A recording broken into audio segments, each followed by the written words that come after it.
last, not last week, the night before last, our oldest, which is only 8, Maddie, the whiter one. She came out from the backyard. We were taking them out for bed, and we have this last call. Team, we go through this, so they all know it's time to go. And so she comes out and she's dragging her lap back leg. And I was like, oh Christ. And so we took her in yesterday and she's got a torn ligament in her leg. And so Like jumping off the couch or something. Rushed and jumped up the couch and landed this awkward on it. And she's 8 years old, and not that's that old for a dog. For little dogs, it is. She we took her in yesterday and they said, well, you can let it go and keep put ointment on it and stuff, and it'll develop scar tissue, and she'll probably be walking to kind of a limp. I'm like, no, I'm not gonna do that to her, surgery.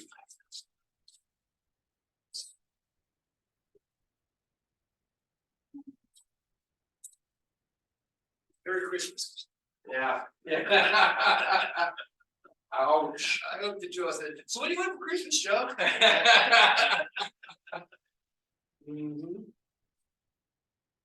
All right, I'll be back. It's ready to go? Yeah. I'm just kidding. What am I getting to go? Start this thing? The Zoom is already going. It's live. Yeah. Should be. Yeah, they're good. Good sharing it on. Alrighty. When somebody gets on, you'll see. Thank you much. Can't stay in my house. Remember, everyone else is taking.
How long have you been on board?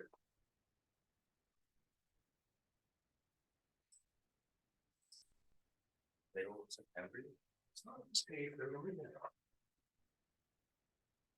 You got a key? Yeah,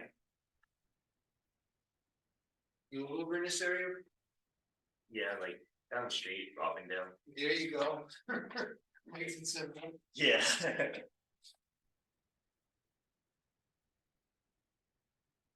Well, I spent. Graduated from Penn State. I have a teacher's degree in paid business, and I'm in the corporate. And I was gonna be a teacher and a coach, and I ended up in corporate, and I actually took the teaching part of it as my major, so I could get into a school district and coach basketball, because that's what I played college basketball in. That didn't happen. Corporate grabbed me and pulled me in with money and everything, and I ended up spending 23 years going from Frito-Lay, Helene Curtis, Philip Morris, and the United States Sporting Car Company, and that got me here. But that was 9 moves across the country in 20 years. And so I said, you know what, they're gonna move me again, and I don't wanna move anymore, so I just decided to start my own development company out here. We're in real estate, and been doing this now for 21 years. So that's my background, and I refused to be a broker because I didn't want the headaches. I knew what it was when I ran all those different companies, and I said, screw that, I'll just teach and have a good time. That's what I do.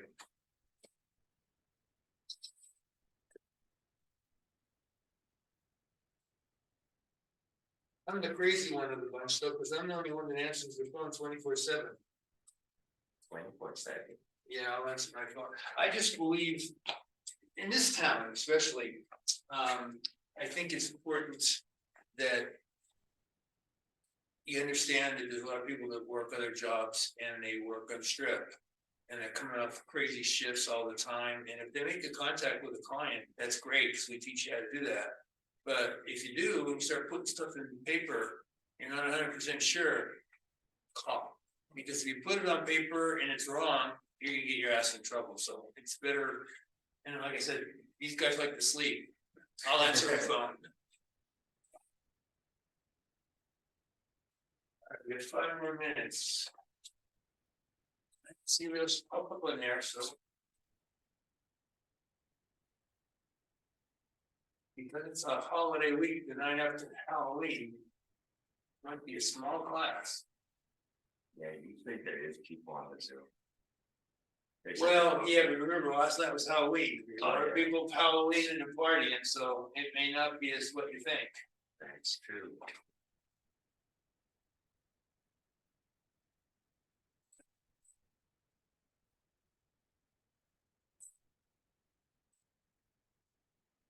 How many of these have you taken? What was that? How many of these classes have you taken? Just the first 2. I started when it Cycle going, restarted yeah. here, okay. So you took the database one last. Yeah, last time. That's database to me is probably one of the most important ones, because that's your livelihood. You know, if you go around and you talk to any of these top producers in any of these offices, they will tell you in their database they have anywhere from 1,000 to 1,400 people. And they don't tell you that. They say that, and it's true, because that's how they build their business, because now the business feeds them. These people, you know, a database is a circle, and 3/4 of that circle are people that'll never buy or sell from you, but they're gonna tell people about you and help you get clients. And so they just keep feeding you, and sooner or later, when it gets to a certain size, those feeds start coming back to you, and the phone starts ringing on your side. You're not calling other people, and all of a sudden you get really busy the other way, and that's the way you want to keep it going, because then you don't have to work as hard. People keep coming to you. Yeah. So that's a good class. Mark taught that, didn't he? Mark was busy that day. Somebody else was there. I think it was Jim. Jim. He's over redevelopment. Yeah, I think Mark went to like a LVR presentation or something. Oh, okay.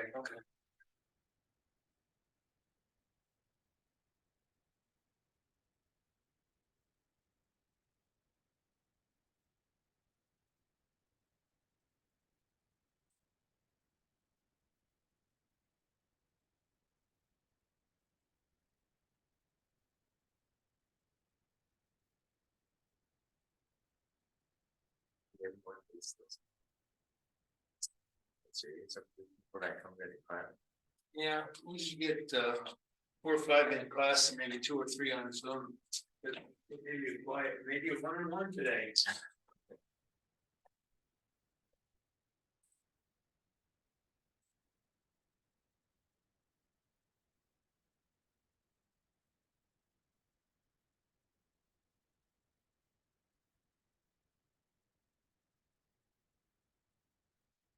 Have any questions before we start? No. Good.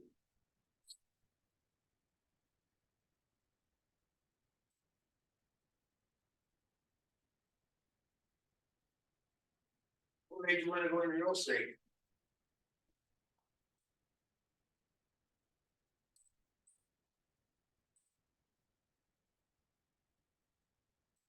I think it's like your schedule, you could do it whenever you want. And like for me, I like working all the time to be busy, so Do you have a job? yeah, I have a good job. What do you do? Conventions, Oh, okay, convention sales? no, like set up. Well, there's a perfect example. I mean, you work crazy shifts. And so you're gonna find yourself at times, once you learn certain stuff, be able to push your ideas or your career in real estate in front of somebody and before you start putting stuff on paper, if you get stuck, you can always call somebody. Never, if you're not sure, don't put it on paper. I mean, that's a death wish. Yeah. Coffee, well, it's at 8:58. Yeah. 8:50.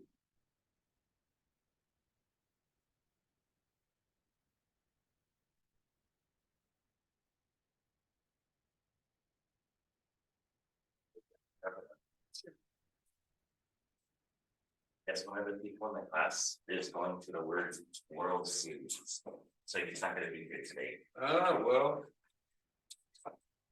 If it was Penn State playing, I'd be doing the same thing.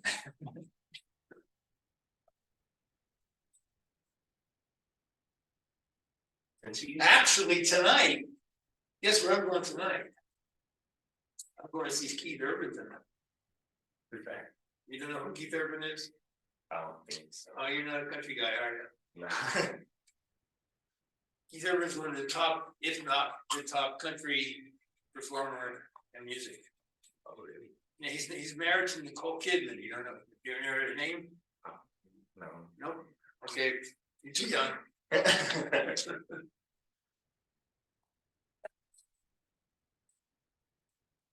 Are you from Vegas? Yeah. I was raised here most of my life. When I was in elementary school, I used to live in Hawaii. Oh, wow. Is that your target audience? Part of it, yeah. That's a great place to, work because it's a great pull. And it's a market that people who are of that nationality or of that culture, they stick together really well. Good place. Yeah, because I think my uncle is thinking about moving here, so maybe I can find you something too. There you go.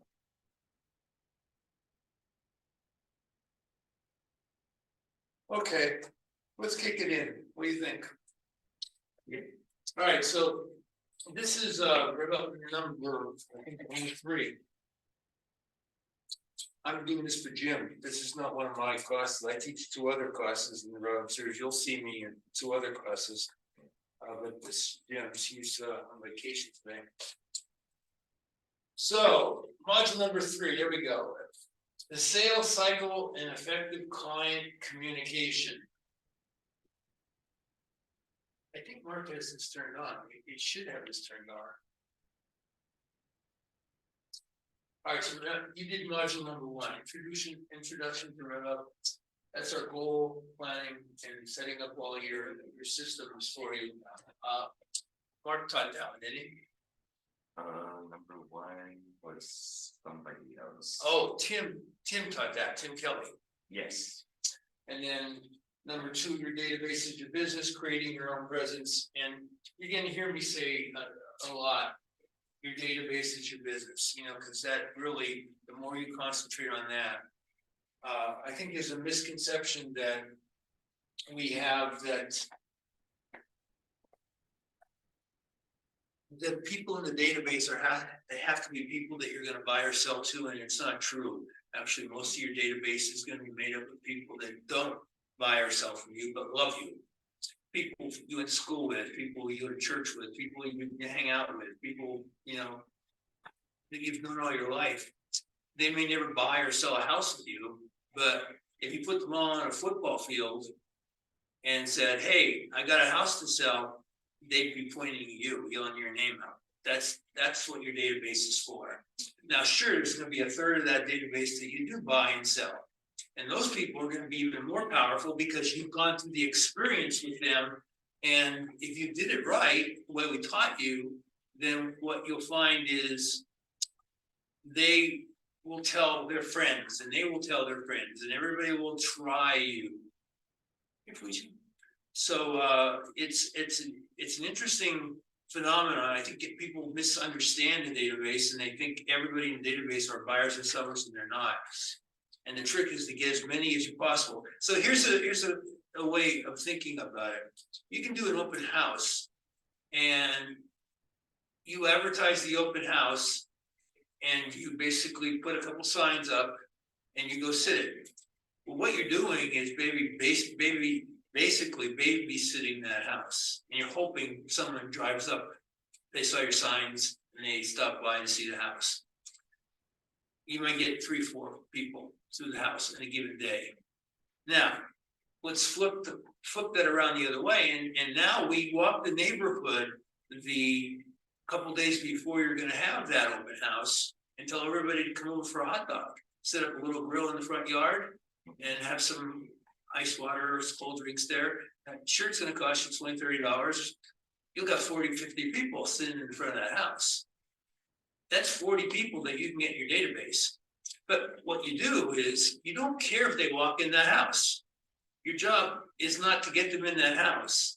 Your job is to get clients. Open house is made for me, not to sell the house. Sure, it'd be nice if it could, but literally chances of that happening are very slim.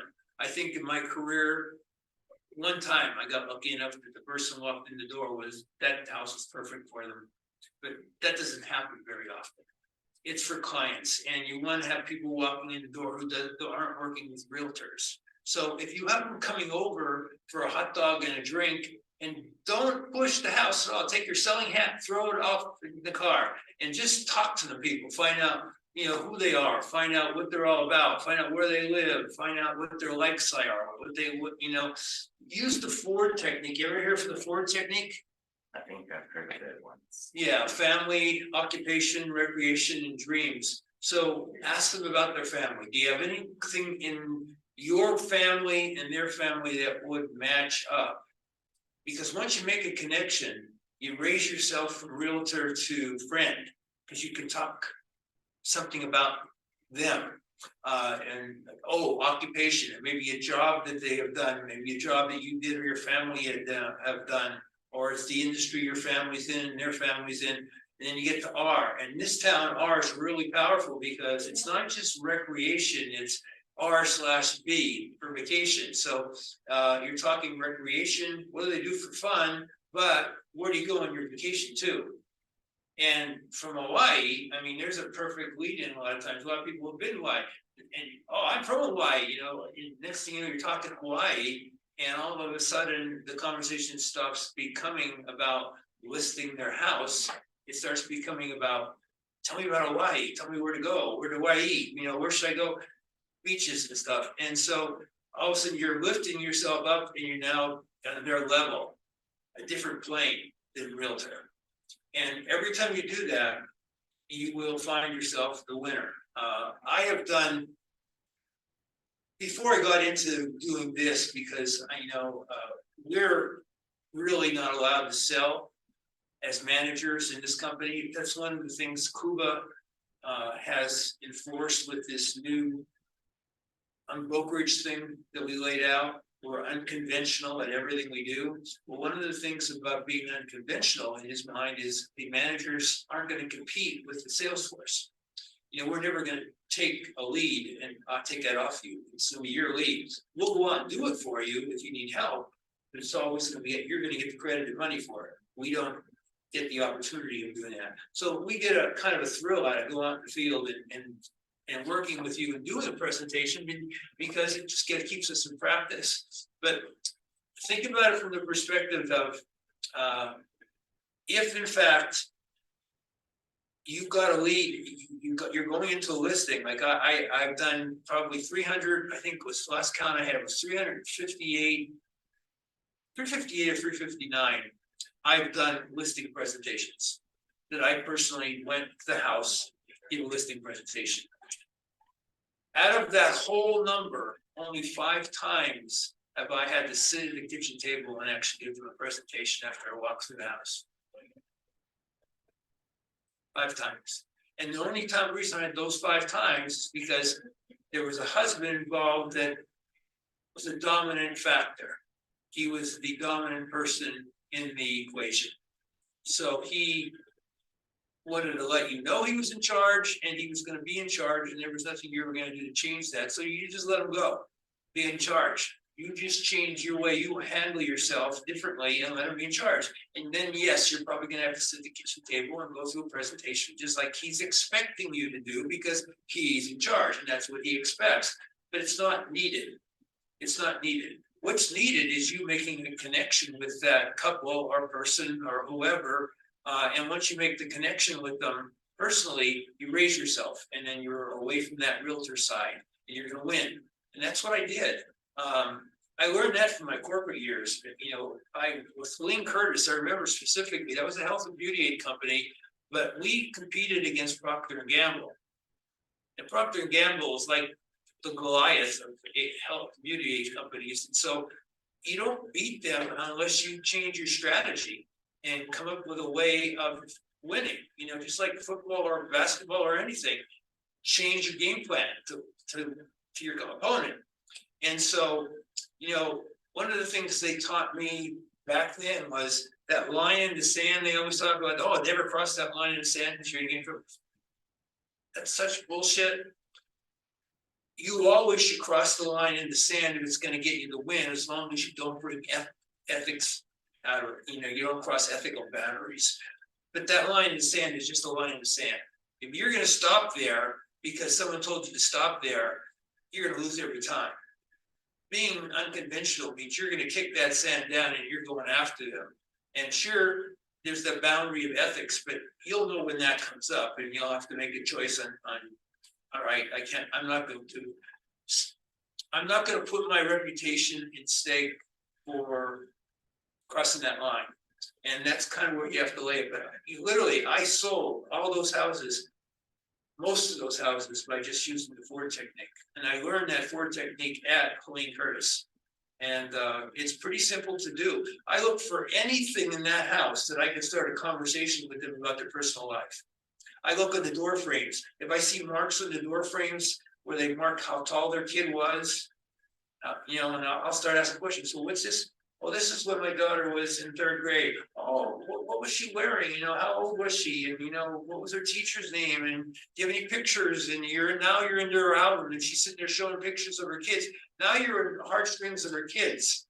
And you're asking questions about her kids. You've already broke the boundary from realtor to friend because you care about her kids.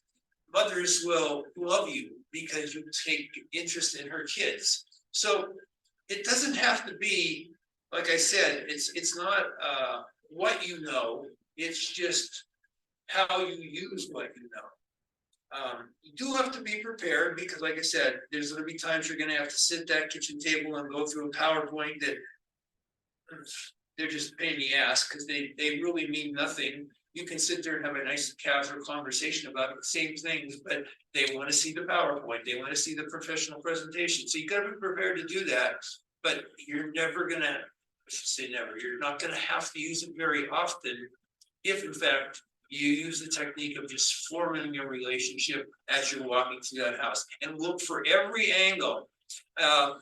Funny story. Is anybody on? No. I was, Yeah, I'm here. who's there? Virella. Gabriel Blair's here too. I'm Oh. here. We're all here. Yeah. Nice. Hold on.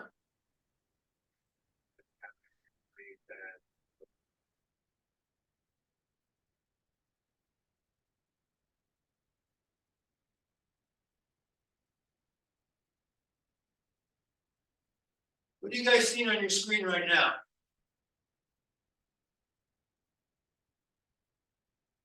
You guys there? Your screen. You see my Your little- TV. Yeah, we see the PowerPoint and where you stand and stuff. It's kind of far, but we see it. Okay. I don't know. Oh, camera. So you're seeing my hand in front of the camera now? Yeah. Yes. Okay. Who's all on there? Virella Martinez. Gabriel Blair. Nelly Rodriguez. Let's start with number one person, name, and what office from. Go ahead, guys. This is Nelly Rodriguez. I'm from the Summerlin office. Hello. Okay, next. Virella Martinez. And I am from Summerlin office as well. Okay, and next. Gabriel Blair, and I'm in the Southwest office. Okay. And this, no, but the screen looks much better. Screen looks better now. Yeah, I think so. What do you guys think? Help me. Is the screen good? Yes. think Yeah, if it you- looks good. Yeah, that's fine. I mean, I think if you zoom in a little bit, it'll be fine, but otherwise it looks great. Mhm. If we can pull it off, let's see. How about now? Yeah, that makes more sense. Is that any better? Yeah. You sure? Yep. Not better now. Who said no? No, I think she said it's far better now. Oh, a lot She better said a- now. a I'm lot. sorry. All right, do you guys have your cameras on by chance, or you have your cameras turned off? Mine's off. Turn it on. I'm gonna see if anybody pops up on here when you turn it on.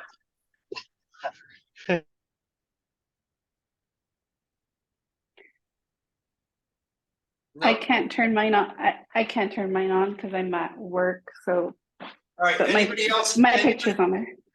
Is anybody else, I'll turn all your cameras on just for a second so I can see who's all on there, if it shows on my screen, because I haven't seen anybody's face pop up on here.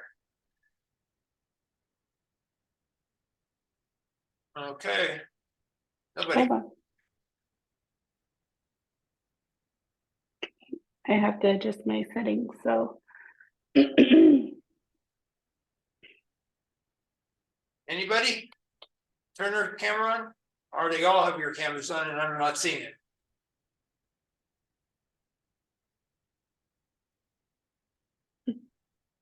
All right, so everybody has their camera turned on right now and I'm not seeing anybody's picture, so that's what we're gonna have to go for. All right, so please do me a favor, since I can't see you, if you've got a question about anything I'm talking about, stop me, yell. So I know you need to talk about something, all right? That's the only way I'm gonna know. Fair enough? yep, sounds good. Okay, so I've got 3 people on Zoom. That's what I got, 3 people on Zoom and 1 person in class. Does that sound accurate? Yeah. Okay. And who's the gentleman again that's online?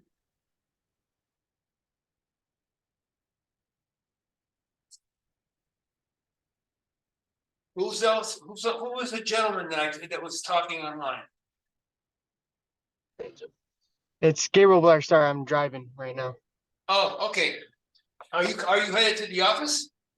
No, No, I'm in Phoenix. I'm going to World Series game. I had to drop off a friend. Oh, you're the World Series guy. We were talking about you.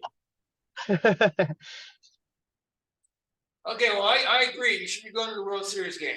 I told them if it was Penn State playing, I'd be coming with you. But you're talking baseball, I'm talking football, so. Anyhow, all right, let's keep on going. The story. Where were we at? I was gonna tell you a story about something that actually happened. Oh, all right, so picture this. I was doing one of these classes. It was actually, it wasn't one of the REVUP classes. It was a private class, and it was being taught over in the Green Valley office. And two of the agents in the class were giving me some crap about what I had just explained to Kevin here, about Ken or Kevin? Ken. About you don't need to necessarily always give a presentation, a PowerPoint or all that. If you get a relationship with somebody or you find something that you connect to them in some form or fashion on their personal life, that you will you'll win that presentation because you level yourself up from realtor to personal. So anyhow, these two students in the class, mentees, if you would, like you guys, they were challenging me, saying that I couldn't pull off walking through a house and closing the deal by walking through the house and not giving a presentation. And no matter how hard I tried to explain to them how to do that, they said it couldn't be done. So I told them, all right, when you get a listing, any of you get a listing, come and I'll do the listing. Tell your client, we'll set up the appointment, and I'll come in and I'll do the listing, and you guys watch me do the listing. And I'll show you exactly what I'll do. So very excited they were to watch me fail. About 4 weeks later, the one gal got a listing, and it was her first listing. So she didn't know how to really do it yet. She was just learning. And so I always go out and do the first listing for the agents. And so I said, I'll go out and I'll do it. And then I'll show you. So we went to the house. We had an appointment. I took both of the students with me, the two that were giving me all the crap. So the three of us went to the house. We set up the appointment. When we walked in, I introduced myself. There was a husband and wife, and then two students. So first thing I asked was, can I see your house? I'd love to see your beautiful house so I get a better feel for, what you have in it, extras, things like that. And I just like to see what you've done to it as far as decorating and stuff. And so they were all excited to show me their house. And they started taking me up the steps. Now, we were only in the house not even 60 seconds when this took place. Now, I had done my research. I had asked the students, I wanted an address and I wanted the owner's name. So I had done some research on these people and on the house. So I knew a little bit. I had done research on Facebook, on Instagram, on YouTube, everywhere. And so I knew a lot about these people from looking at pictures and looking at things that they had posted. And one of the things that I had found out about them was they posted a lot of pictures about their vacations. And their vacations were mostly in the Caribbean. And I knew that because I own a place in St. Martin's that I go to every year for 2-3 weeks. And I had not seen any pictures posted on St. Martin. I had seen pictures on St. Thomas and Barbados, St. Lucia, St. Bart's, but I didn't see anything because I know all those islands pretty well. So when you take a main picture of something that's considered a something you need to go see when you go there, I know what island it is. Anyhow, I couldn't find anything on St. Martin, but I figured Caribbean, I had some target as to get into a conversation about the Caribbean, and maybe that would kind of put me where I wanted to be. We got in the house, they introduced me, we're walking up the steps now. The wife led the way up the steps. The husband was right behind. No, actually, the husband was leading the way up the steps. The wife was behind him. I was next to her, and then the two students were behind me. As we got to the top level of the steps on the second floor, there was a big there was kind of like a stoop, if you would. It was a bigger area before you had turned to go down a hallway to the bedrooms and stuff. And there was a big picture. I would say it was probably 3 by 4, 3 feet by 4 feet on the wall, right on the top step. I mean, so when you came off the top step, you were looking at the wall, you were looking right at this big picture. And I just stopped and I started staring at this picture. The husband who was leading didn't know I had stopped, so he kept going down the hallway till he realized I had stopped, and so he's beelining back. The wife stopped because she saw me stop, and she's explaining to me, "Oh, you enjoying our picture? That's a picture of our family." I said, "Yeah." I said, I didn't know that you were on the boat with Captain Bob." It was a boat in St. Martin that was in the picture. They were all, as a family, sitting on this boat in St. Martin, and it was all framed big. I'm looking right at it, and they all stopped and looked at me like, "You know Captain Bob?" "Oh yeah." And I opened my phone up and I showed them I had his telephone number, I had his private cell, I had his email address, communications that I had made with him, and it was like the world changed in a matter of seconds, because the husband grabbed me by the arm and started taking me down the steps past everybody, lugged me into the kitchen, and just opened the notebook and started rattling questions off about St. Martin. He wanted to know where to go to eat, where to go to shop, where to go to do this and that, everything else. And I swear we were there for 2 hours, sitting at the kitchen table, answering his questions. Not a word about the house. Literally 2 hours talking about this man's vacation in St. Martin that he wants to go to. So I finally looked at my watch and I said, "Guys, we've been here 2 hours and we haven't even talked about your house." And the next statement that came out of their mouths were, "Just bring the paperwork in." So I literally sold the house by walking up steps for 30 seconds. And I happened to relate to the picture that they had on the wall. So that's how simple it can be. I never had to give a presentation. We filled up. Well, she got the credit. It was her client. She got the credit for the listing, and we sold it and stuff. But the clients loved the fact that I could talk about Captain Bob and St. Martin. So that was sheer ass luck. I'm not going to lie to you. I mean, sure, I did research, but that was sheer ass luck that they actually had a picture that went right down my tunnel of best things they could talk about that I knew. And so on a lucky day like that, I got the listing for her in seconds. And yes, I spent 2 hours of my life talking about St. Martin, but the point was I got it without doing a presentation. I didn't have to give a presentation. She didn't care.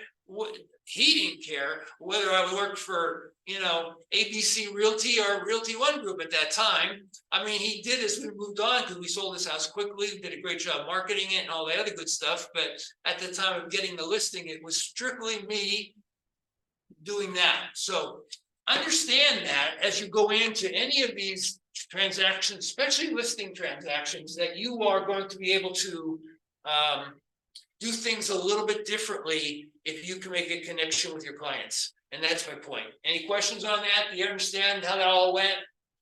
That's a true story, by the way, not made up. All right. So number 3, which we're talking about today, the sales cycle and effective client communication. We'll talk more about that. Module 4 is the residential purchase agreement. That's all of the paperwork that you are going to learn how to fill out if you need to make a purchase. So, if someone was to come up to me and ask me what I thought was the most important thing for any of you guys to learn, I would say the first thing I'd want you to learn is the RPA, the residential purchase agreement. Inside, outside, know every word of it, know how to fill it out, know what the ramifications if you say yes here or no here, what it means. Understand that form, because inevitably the lowest fruit you have to get on is a buyer.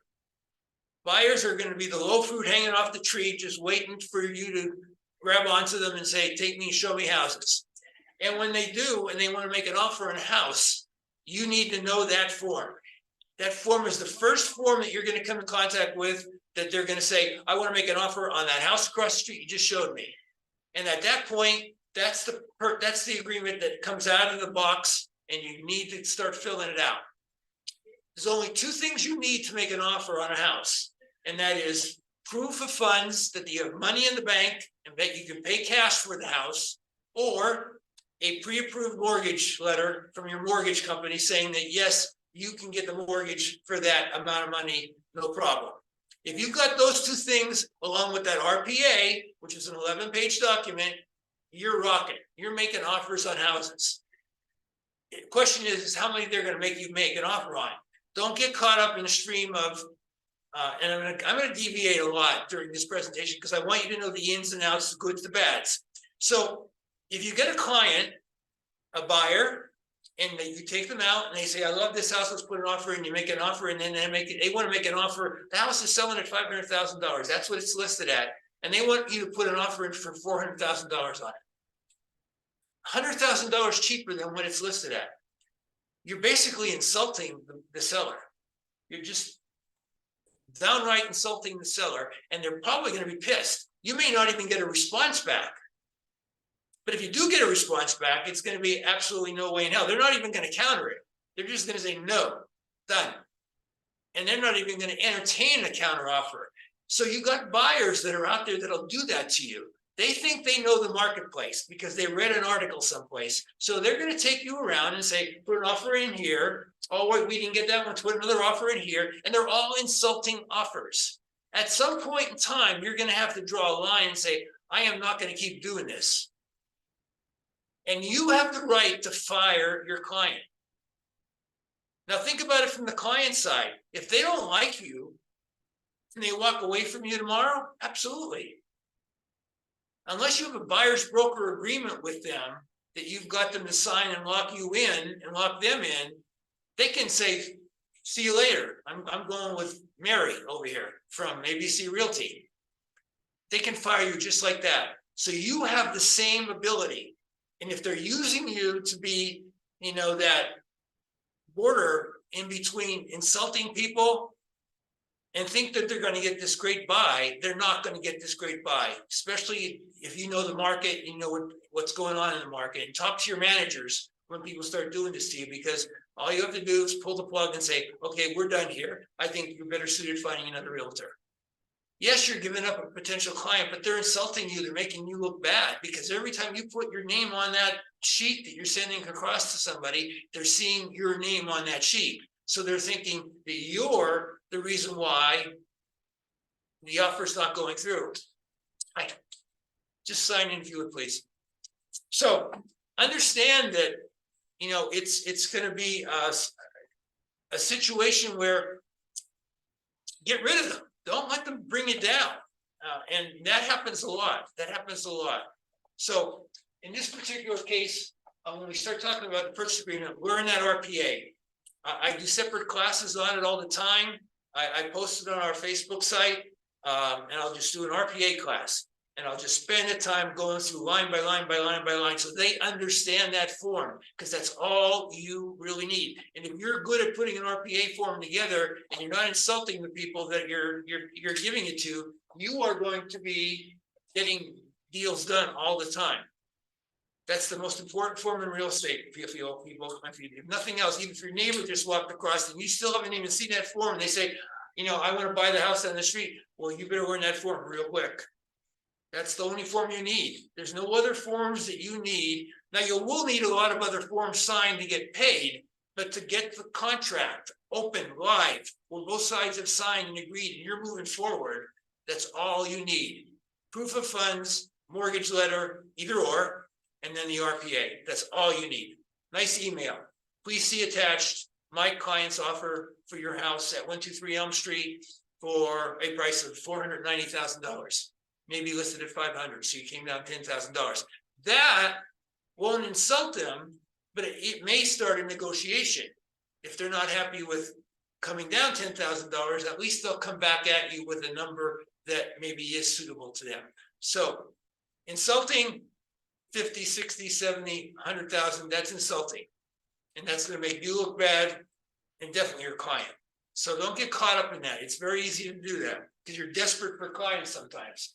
Number 5, working with buyers. We're going to talk about all the different types of buyers you're going to run into. And like I'm giving you some descriptions of some of the things that you're going to face. but expect to see all kind of different people with different wants and needs and different attitudes about life. Then we go into number 6, holding successful open houses. Mark teaches that one. I will tell you that I've taken it to a different level. When I do them, I teach events, how to have successful events. Because as I was telling the story earlier, when you do an open house, you're babysitting the house. You're hoping people show up. You're putting some signs up, and maybe you basically put an ad, had the agent who has the listing put something in there. There's going to be an open house at the house this weekend from whatever to whoever. But you're at the mercy of people seeing that and seeing the signs and showing up at your house. You're not going to get a lot of traffic. If you make that thing an event, and I'm talking about walking the neighborhood and giving out a little note saying, hey, come on over tomorrow between 11 and 3, we're going to be making hot dogs in the front lawn and soft drinks. You're going to get 30, 40 people in the front of that house. Now, probably none of them are going to be interested in buying that house. And you're going to need to take off your sales hat and walk that through the crowd, introduce yourself. Don't try to sell them anything. Don't pretend even you're real estate. Just talk to them. Find out their likes, their dislikes. Become their friend. Have a hot dog. Glad you came over. It's great to see some of the neighbors and stuff. Just casual conversation. If you get their contact information, and you should, when you send the first communication to them, make it about something personal. Maybe they talked about the Raiders. Maybe they talked about the hockey team. Maybe they talked about shopping at Christmas time. I don't know. Whatever it is that you talked about when you were standing there with them, that first email should hit that button, because then they'll remember you, and then remember, you never tried to sell me anything, and you didn't even try to show me the house. You just talked to me. And so they're going to respond to you, and they're going to keep you on that. He's a pretty cool guy, or she's a pretty good gal. And it may work. You may have to work at it for a month or two. Every month, every couple of weeks, call them or text them or email them something of interest that they might look at. Again, never trying to sell them anything. And then all of a sudden they'll call you and they'll say, hey, I wanted to let you know 2 houses above, somebody's going to be selling their house. I just heard. They didn't have to do that, but they remember that you never threatened them. You were their friend. And you just helped them and talked about things that they liked about. And so thusly, they're going to help you now. That's why that's important. Module 7, I teach that one, the residential listing agreement. That's all of the paperwork that you're going to need to do a listing. That's a little bit more complex than an 11-page RPA. A listing agreement is going to test your skills because not only do you have to take the listing agreement, you got to find out about the HOA. You got to find out if they're up to speed on their HOA. You got to find out about SID lids in there. You got to find out about the comps. How much they're gonna allow you to give you for co-ops for the buyer and the seller's agent, so you know how much people are going to get paid. Because that's who's making the decision right now. At least there's some legal stuff going on that might change all that. But right now, the listing agent is the one who makes all those decisions.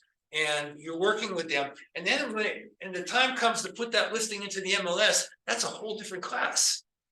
Because going in from paperwork to actually putting it live on the MLS is a whole education on what to do and what not to do.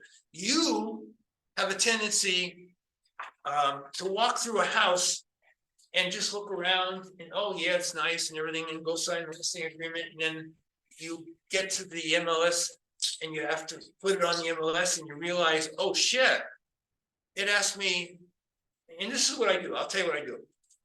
My agents will call me and I'll say, John, I got this listing and I'm ready to put it on the MLS. I never did this before. So can you help me? I said, sure. I said, let's set up time to do that. Let's set up time tomorrow at 1 o'clock.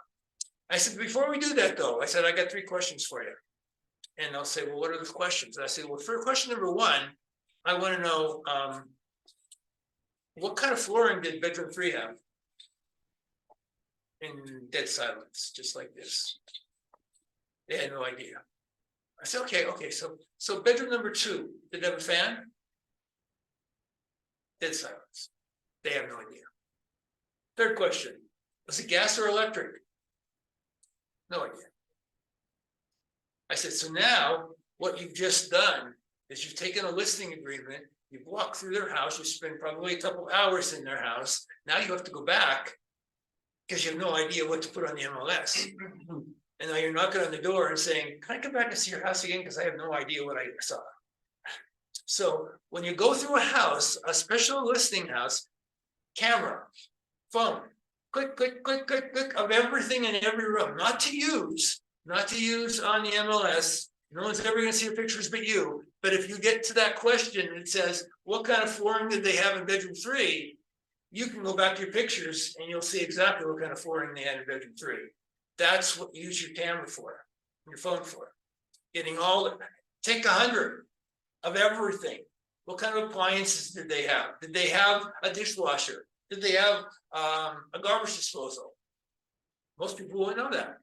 Unless it was on the sheet that someone gave you, but we're putting the sheet together. So we need to know this stuff. And I tell you what, if you don't know it and you put it on the MLS wrong, guess who's going to get a fine? The MLS people are nice. Sometimes when you make a mistake, they'll warn you and they'll say, hey, Bob Smith, we got your listing. So you just put a listing on the MLS. You made a mistake here in how you described your property. You said some words in there that aren't allowed to be used. So could you please change them? Very nice. The second one won't be as nice. They'll give you like 2 or 3 days, maybe 2, to change that. And if you don't change it, the second letter is going to your broker and to you again and saying, we asked you very nicely to change the words and you just ignored us. And guess what? Who's getting a fine now? You and your broker. Then the whole world changes around you because now your broker's pissed at you. You just lost money and there's no disputing it because they'll show the letters. And so they're nice at first. So just play nice. You make a mistake, they're going to let you know, but you can't put misinformation on there. And I'll tell you, as much as some of you may like or some of you may not like Chat GP right now, you could tell Chat GP, I need a write-up for the MLS on a 3-bedroom, 2-bath house, a 3-car garage, single story, has a pool. That's all you have to say. And I need 55 characters, 55 words, no more than 55 words. It will write it for you to 55 words, and it'll sound like a poet wrote it. You do not have to lose your brain cells on this stuff. It's that simple. What program is this? ChatGPT, AI, it's the artificial intelligence. Now, tomorrow at 3 o'clock, Justin Thomas is going to be on doing my class over in Green Valley. It's going to be on Zoom. I'll give you the Zoom link before you leave. I'll post it for you guys. It's already out there on our, I don't know, is it on our, just everybody let me know and I'll make sure I'll give it to you before I leave. But all you have to do is log into the ChatGPT Zoom link, and he's going through the second version of ChatGPT. So there's beginner, how to use it, new stuff. Then there's now this next class he's teaching tomorrow is going to be the next level, how to use it in getting your listings and your buyers and stuff. And then there's going to be a third one he's going to do live in Green Valley on December 5th, I think it is. It's the last class of the year, our Tuesday meeting. He's coming in live from Arizona to teach that one. And it's going to be like the next highest level of teaching the ChatGPT. So that's all available at your fingertips if you want it. But writing up those descriptions, you will not make a mistake on there because guess what? AI knows what words they can't say. And the great thing about ChatGPT is it creates it, but then you have the option to go in and edit it. So Right. you can make it a little bit more your own, or they forgot a keyword you wanted to use, just update it. Right, But like you said, you're not like sitting there for an hour and a half trying to come up with some good wording. exactly. And guess what else? You didn't know this. If you wrote that, what I just said, and it wrote it for you, 55 words. It's great. If you typed it in again in ChatGPT, same line, you ask it, it'll rewrite it and it'll look completely different than the first one. I'm seriously, you just keep writing and thinking, pick out the one you like the best. I mean, seriously, that's how cool this thing is. My wife was doing, she's in medical and she's working with some Canadian outpatient surgery centers right now. And I walked into her office, this is about a month ago, and it was a Saturday, and she was working on job descriptions for the personnel in the surgery centers. And the one she was working on, as I looked over her shoulder, it was the operating room charge nurse. And she had to write out complete job description, complete duties, I mean, down to the really detailed stuff. You're talking about something that's pages and pages and pages. It's not like 1 or 2 pages. So I asked her what she was doing. She told me I was reading it though. I knew what she was doing. So I said, oh, okay. I said, I'll be out there watching the game. I got my computer. I opened ChatGPT and I said, write me and I told it just that, a job description for a Canadian operating room charge nurse in an outpatient surgery center. 16 pages printed off my printer right next to where my wife was working. And she's going, what the hell? And she pulled up the whole thing in a matter of about a minute it took. So she did the whole thing for the whole surgery center in a couple hours. I mean, literally the whole thing, which probably would have taken her a week. So that's how strong this thing is. It knows about pictures now. Did you know that? If you show a picture of someone holding a balloon, you would think it knows words and how to change words because you ask it to do certain things. You showed a picture of someone holding balloons and then said, what would happen if I cut the string? You don't even mention balloons or holding balloons. You just say, all you say is, what happens if I cut the string? And it comes back and says, the balloons will fly away. That's how smart this damn thing is. And you can use it to create images and create logos. Exactly. I mean, why would you not? And then just, like you said, put it in the description multiple times and determine what logo you like best. Where they're going to have the problems is getting copyrights, because the authors are now just letting the machine write the whole book. And how can you prove? How can you prove? So it's already passed. It passed the bar exam. It passed the what's the one in college? Yes, it's already passed that. Wow. So this thing is brilliant. Scary. You guys still with me? Anybody? I'm here. Nelly, I'm here. That's 2. Yeah, I'm here. Okay. All right. You get anything out of this? Yeah, I like learning about the Chat GP and there It's was informative. another thing. Yeah, and remind me before we get done, I'll send you over that link so you have it. Okay, we're off subject a little bit here. Sorry. Number 9. Hello. Fucked up on our appointments. Okay, we'll sign in and grab a sheet. So, number 9, winning the listing, negotiating the sale, and number 10, I teach number 10, closing the sale, creating clients for life. So I teach 7 and 10 normally. I'm filling in for Jim today. Now let's get going here. So I'm going to talk about 7 steps in the sales cycle, objective handling techniques, effective communication in sales, and utilizing the DISC assessment, which I'm not a big proponent of, but we'll talk about it. All right. Affirmations. If anybody's into affirmations, I don't know if any of you are.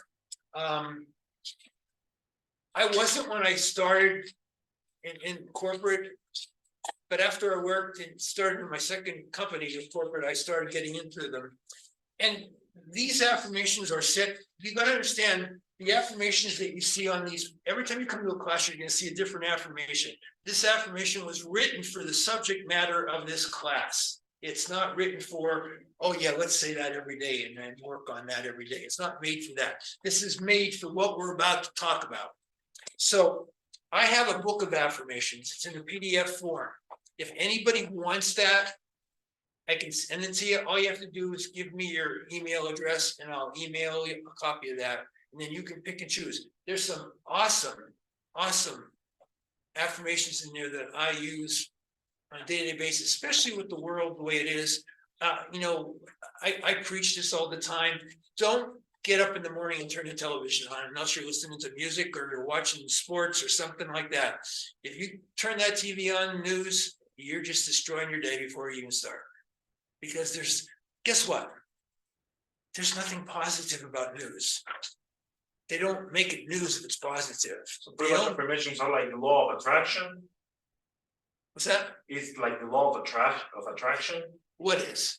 Affirmations. Yes, it kind of is. In this case, it's set up that way.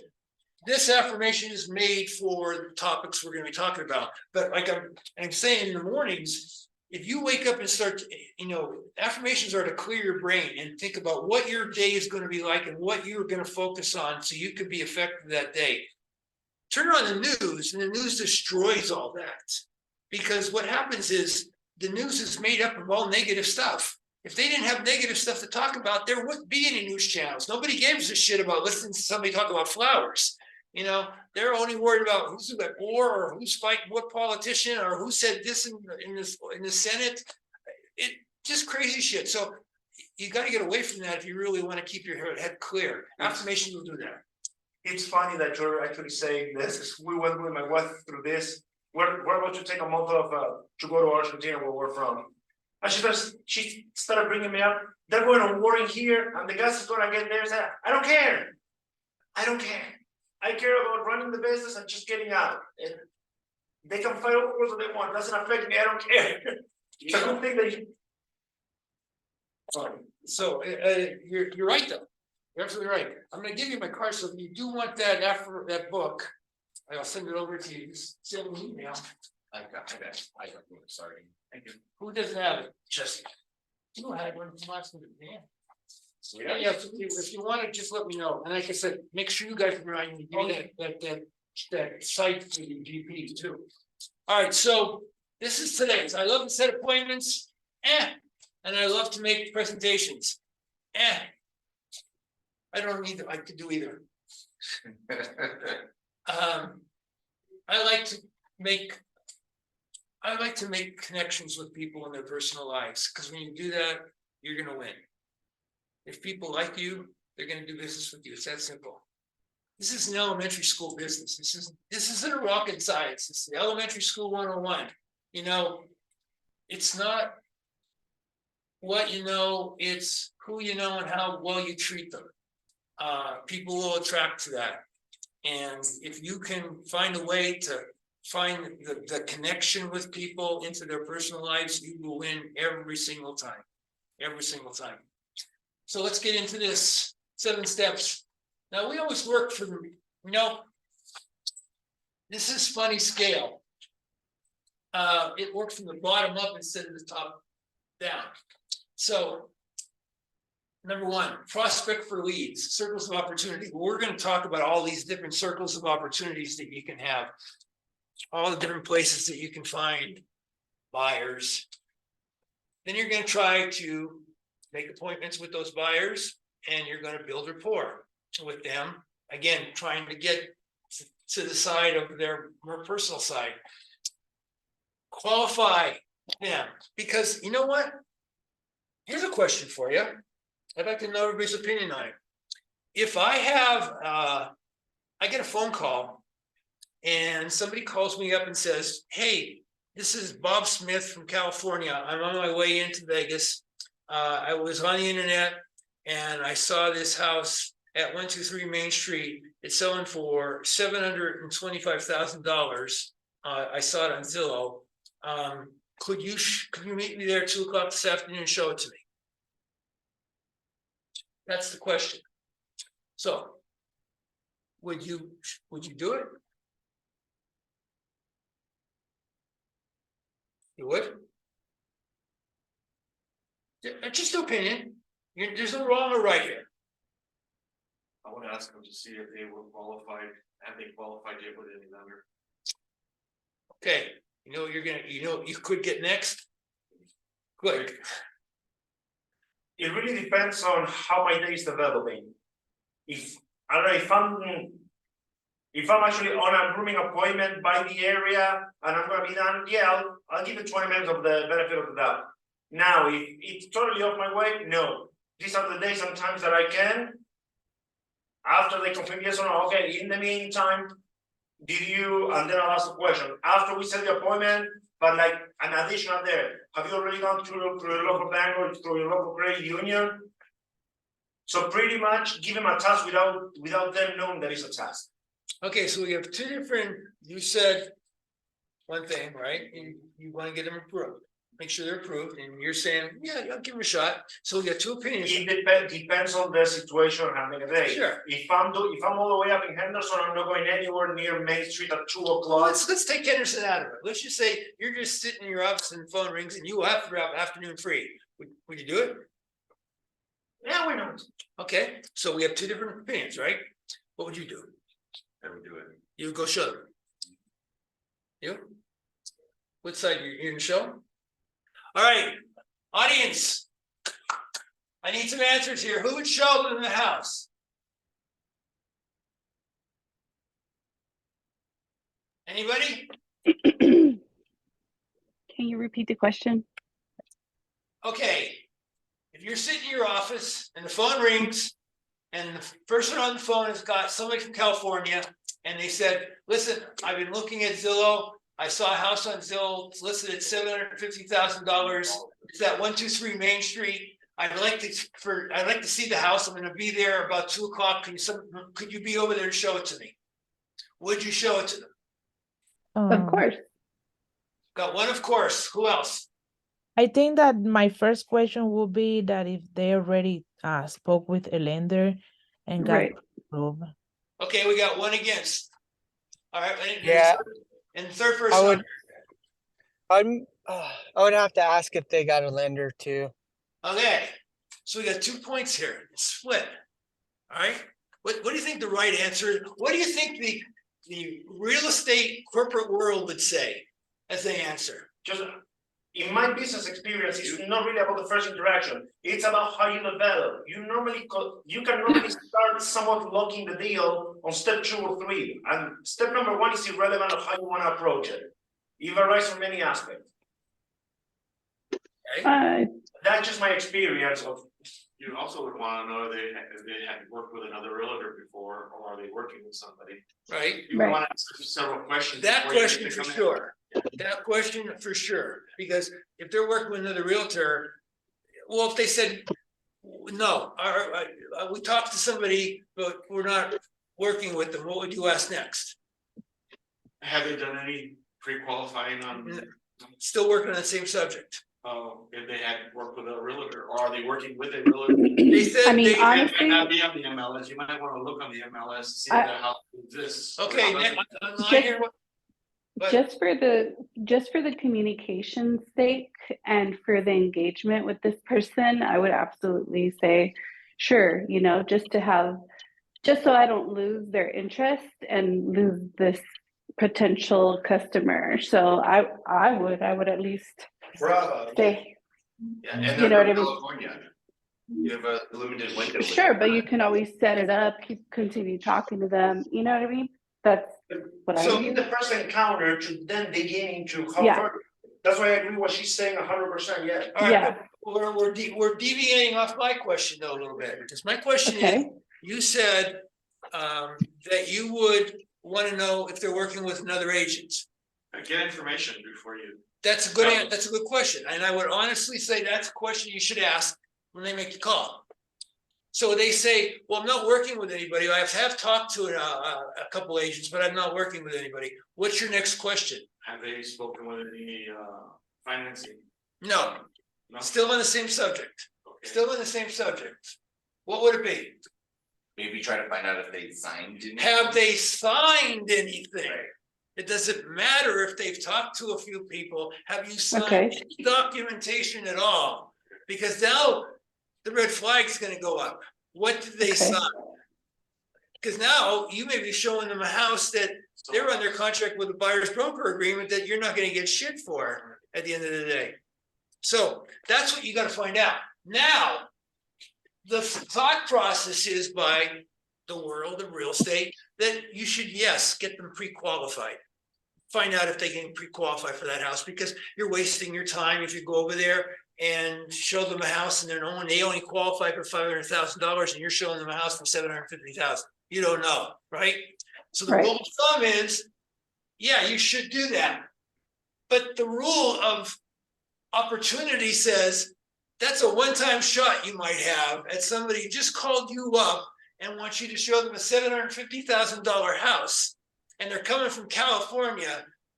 I'm going in my car and show them that house. I'll worry about all the other shit when I get there. You see how that works? So the first question is, have they signed anything with anyone? And then Yeah. proceed from there. Okay. Yeah, because if they've signed something, you got to find out what that is, because then you're wasting your time. You totally are wasting your time. You know that before you leave the building. But if you don't know that, and they haven't signed anything, for sure, they haven't worked or anybody, they haven't signed anything, we don't care. You got to draw a line. You remember that line in the sand I talked earlier about? Cross over that line and say, screw it. I'm not going to worry about the pre-qualification, because if this guy's for real and has $750,000 cash, maybe, is ready to buy that house because he fell in love with it online, well, shit, I'd be an idiot to not go show him that house. Now, if you're a female, do not go alone. You don't know if he's going to be there with his wife or himself. Take somebody with you. But we've had this argument 1,000 times in classes, and it's always this way, 50-50. We know, you know, my attitude is, I'm not going to pass up the opportunity. Yes, you're taking a chance that they don't qualify, because what happens if they don't qualify? You take them and show them this beautiful $750,000 house, and so they said, yes, let's move forward, and they're not paying cash. Now you've got to get them pre-qualified, and you take them to your lender, and the lender comes back and says, well, they only qualify for 600. So now what have you just done? You've taken somebody to a $750,000 looking house, and they expect all of their $600,000 houses to be that nice. You've created a problem for yourself. So there's pros and cons on all of these things. There's not a definite answer, but me, I'm rolling the dice. I'm rolling the dice. I'll take it. As long as I know I'm safe, I know that they didn't sign anything that's going to keep me from getting paid. Hell, I'm going to take the shot. Well, and it's about relationship building as well, right? Like, Yeah, to see that you took the initiative to go and spend time with them, even if you find out that they are working with another realtor. Well, when does that contract expire? Exactly. Right. They may be a dud, and they may want to, you know, move over to you. No, not only or that, they, but you know, someone else is moving from California that's not working with a realtor. Go ahead. You can also educate them on, you know, them trying to see a $700,000 home versus them being pre-approved for 600,000. You can also educate them and teach them, okay, this is what you were approved for, because there's a lot of people that are buying homes and nobody tells them anything. So you can also build that communication and that relationship with them by telling them, look, yes, I did show you a $700,000 home, but you were approved for this. So let's work on what you were approved for. And then you build the trust, you know what I mean? So yes, you kind of did go backwards, but you built a relationship. And take a look at number 4 now. Take a look at number 4 on the screen. Okay. Loyalty. Yep. You've built loyalty. Right. Because they know you got your car and came over and trusted them. Now, I'm not telling you you're not taking a chance, but I am telling you, you may not be not taking an opportunity. Right. So I look at it from 2 standpoints. If it's a female, please do not show up by yourself in a situation like that. Please do not do that. Safety first, all the times. Let people know where you're going. Let people know in your office that you're going to 123 Main Street to show a property at 2 o'clock. Yep. To the California buyer named Bob Smith, whatever. Let the people in your office know where you are, where you're going, what time you're gonna be there, all that good stuff. Take someone with you, please. Even if Yep. it's just a brand new agent, take them with you. You're less likely to cause a problem for yourself if you have someone with you. And just, you do all the talking. I mean, it's your client, so unless you want the other person involved in the conversation, they should just be there as support for you, nothing more. Just like we are, you know, Realty One managers are here for training and support. That's why we are who we are. That's why our company is so strong and we are who we are, because we are all about training and support. And this is what you gotta be on if you take somebody with you. You know, they're gonna learn from you, watching you talk, but it's your client. They're just there to protect, help you and support you. So now, number 5, they meet the needs. Well, if they meet the needs, then we're gonna get an offer written. We're gonna go after it. We're gonna put an RPA together. Remember I told you about the RPA? The one form that you gotta learn. When you walk out this door today, the first thing you're doing is looking at that RPA form and understanding it inside, outside. And if you haven't taken that course, call me, I'll do a private class for you. It's the most important course you're gonna come across. It's literally a 30-minute course on how to fill that damn form out, and that's all you need to make an offer. And in the world, when things get busy, you wanna make offers fast. And if the faster you are on that form, putting it together, and getting it signed, getting it to the other side, it puts you in the seat of the winner. So, all right, close this transaction, contract to close, of course, and then the post-sale follow-up, which is the class I teach, number 10 of the classes. It's the post-sale. What do you do after you finish selling the house to somebody? There's a You lot. ask for referrals for more business. There you go. There you go. And don't. Again, I'm going to deviate a little bit here. Post-sale follow-up. Do not buy them or give them a $500 gift certificate to Hank's Steakhouse. You know what? They're not even going to remember your name in a year. They're going to remember they went out to Hank's. Oh, I have no idea who sent me that. Give them something that they're going to remember you by. And there's a lot of stuff. We'll talk about that at a different time. But think about it. If you just give them something that they're going to dispose of, a bottle of champagne, expensive bottle of whiskey, or whatever you're going to do, they're going to drink it, they're going to eat it, they're going to throw it away, and then they're going to forget about you.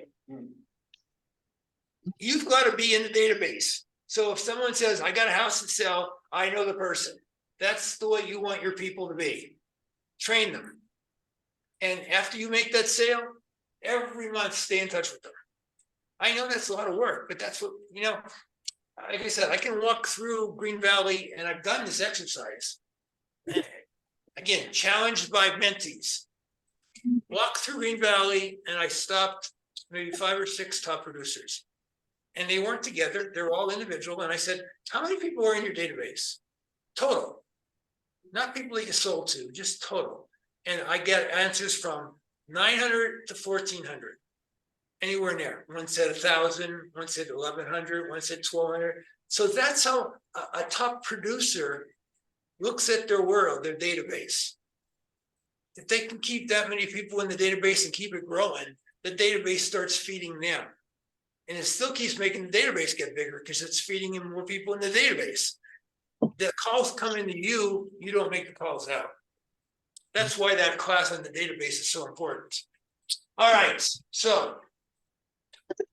Oh, we're just blazing here, aren't we? All right. Here's where we find our buyers. Why are buyers considered low fruit? Why do people say, oh, that's low fruit? I can get a buyer anytime. Why is that? Who's an answer to that?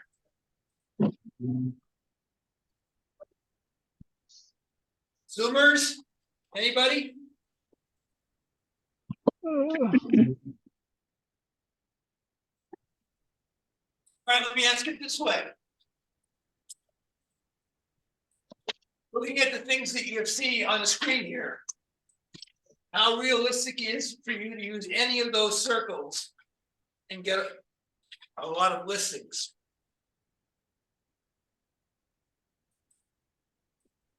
They get experiments different one and see what works best for you, or see where you're getting referrals from. Okay, so here's the thing. I absolutely despise door knocking. Always have. Yeah. Because I hate people slamming doors in my face and telling me to get the fuck off the lawn. But if I'm doing an event, that open house theory that I told you about, I'm the first one in the block knocking doors and letting everybody know, come down for a hot dog over the house I'm gonna be sitting 11 to 1 or 11 to 3 or whatever hours I'm gonna be doing it. Come on down. I want as many people there as possible because I want to take advantage of being in front of people. It's funny, the theory behind talking to people in a group like that outside of somebody's house and not talking about real estate or selling their house or, you know, them buying another house or anything like that. There's a trust value that gets built up that says, you know what? I'd use him as my realtor. He's not pushy. Because you never bring up real estate. You're just having a conversation with them. Take the sales hat, throw it away. But those people, that's why they remember you. Because you were never the guy that pushed them. Tried to get them to go in the house. Go in the house to see what they did. I don't want to go in the house. I don't want to have a hot dog in it. You just talk about something else. But that's it. It kind of reverses itself. But all of these things that are listed here, open houses, right here in the top. So that's the cheapest way to get people. If you want to get 40 people in your database and talk to them, do an event, take a little grill over, have some hot dogs. It's not going to cost you $20, $30 at best. And you'll have 40, 50 people to talk to. Guaranteed.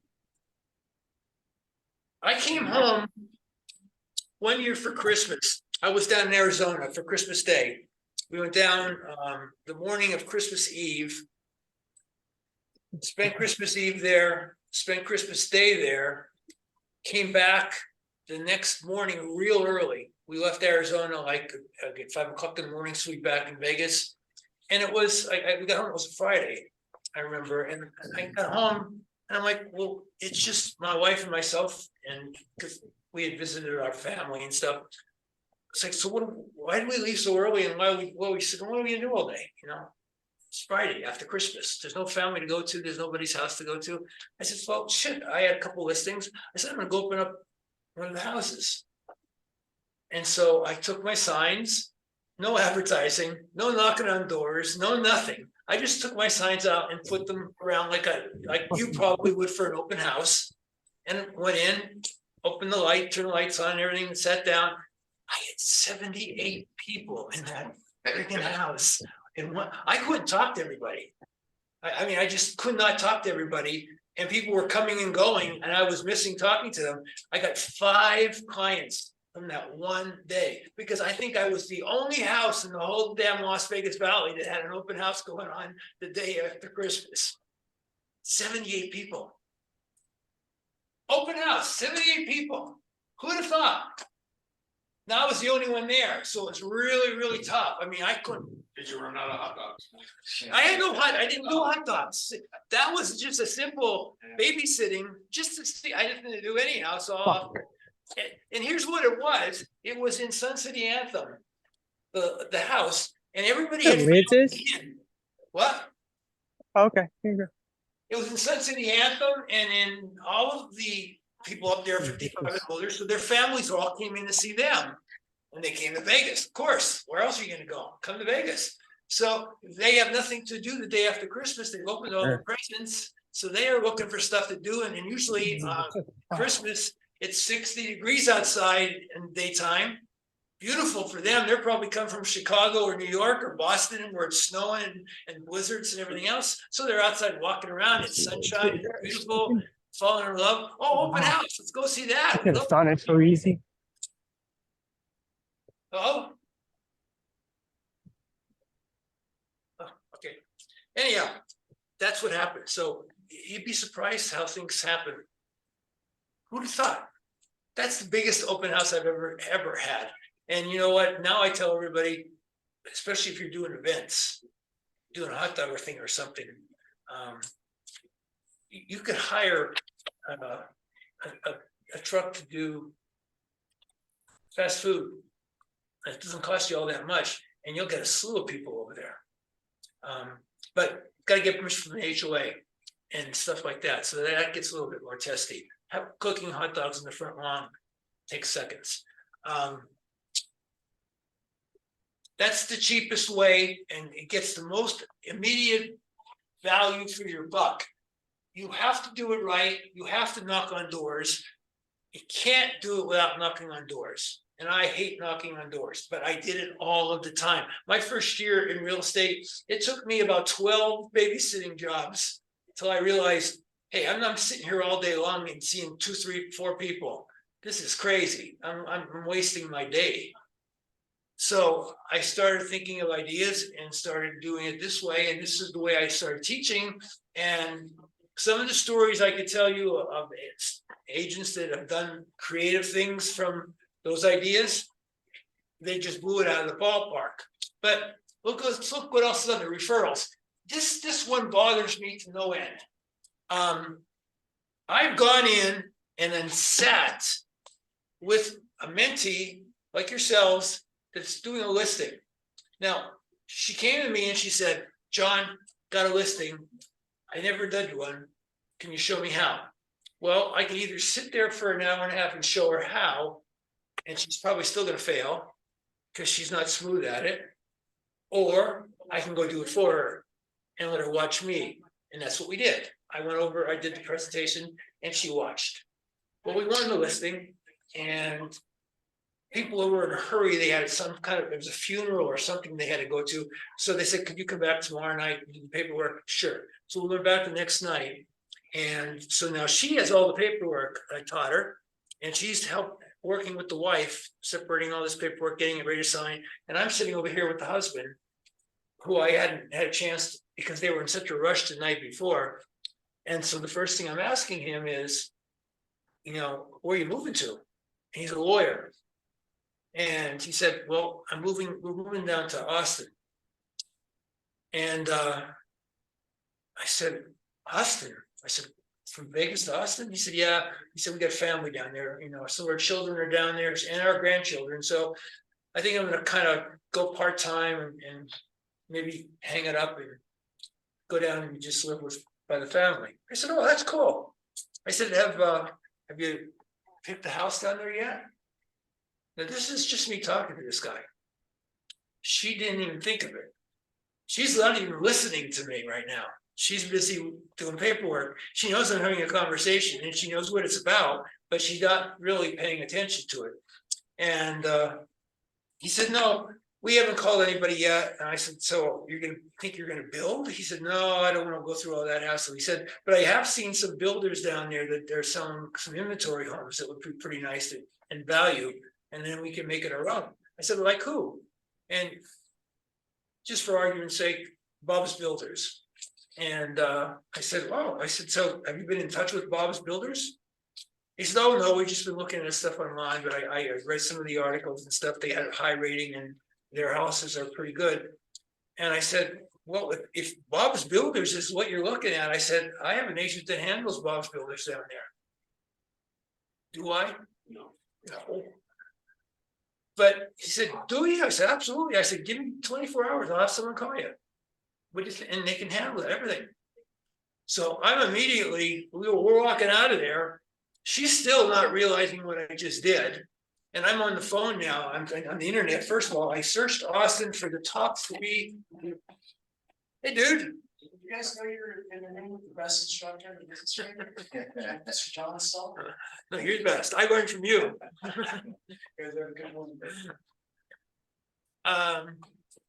So I went and I got the top 3 brokers in the Austin area. And so I got those aside and pushed everybody else aside. Now, of those 3, I took a broker by broker by broker. I said, give me the top 10 agents in this one, top 10 agents in this one, top 10 agents in this one. So now I have 30 agents in front of me. Now, in this one, I picked 1 and 3. This one, I picked 2 and 4. And this one, I picked 1 and 3. Why? Just for odd numbers. Remember, you have to be odd to be number 1. theory. That's why. So I called them. I looked up the numbers. I called them, and I had a 4-minute conversation with them on the phone. Hey, this is John Stoll, regional sales manager from Realty One up here in Las Vegas. Do you handle Bob's Builders? Yes, I do. Well, I got a client that I'm looking for someone to help with. Can you answer a few questions for me? Sure. How long have you been in the business? Da, da, da, da. How many houses do you sell a year? Da, da, da. So what do you average a year? Da, da, da, da. Just finding out about personality, how they answer questions. Do they have to think about it before they answer? Or are they just giving me an answer? So I'll be back to you. I'm checking out a few. So I called a couple other ones. Now I've narrowed down to the one I want. This all happens in 15 minutes, 20 minutes. Called her back, and it was a her. And I said, so when I called her back, she's now thinking that she's got the job. And I said, hey, just curious. I said, I like some of the answers you gave me, and I think you're fit personality-wise with my clients. So what kind of referral fee could we negotiate here? And she said, well, I'll give you 25%. I said, well, let me call you back. As soon as I said that, it jumped to 30% like within seconds. Oh, I'll give you 30 if you agree right now. Okay, 30. Okay, we'll do that. She immediately got a broker to sign a referral form. She signed it, sent it down. We signed it, got the girl's name on it, who got the listing. I gave it to her and sent it back at 30%. And then I gave the client. All happened within 24 hours. And she called the client, the lawyer. And when she did, I told her, use my name because she talked to me. And so she thought I was the one, not the girl. So I got it 30%. Now she's worried about selling this damn home and making whatever she's going to make. I just got her 30%. And the guy went down to a $950,000 standalone home at a 3% co-op. And she got 30% of that. We forget about the opportunities that are sitting right in front of us somehow, and that's one of them. Circle prospecting, I've done it. I'm not a big fan, but it's something you could do. Door knocking, I told you my philosophy on door knocking. I won't do it unless I'm doing it for a reason. I want people to come someplace, so I will tell them come here. I'm not going to walk around a neighborhood. That guy, Damon, was a door knocking fool. He'd walk neighborhoods all day long and knock on doors. That's how he built his business.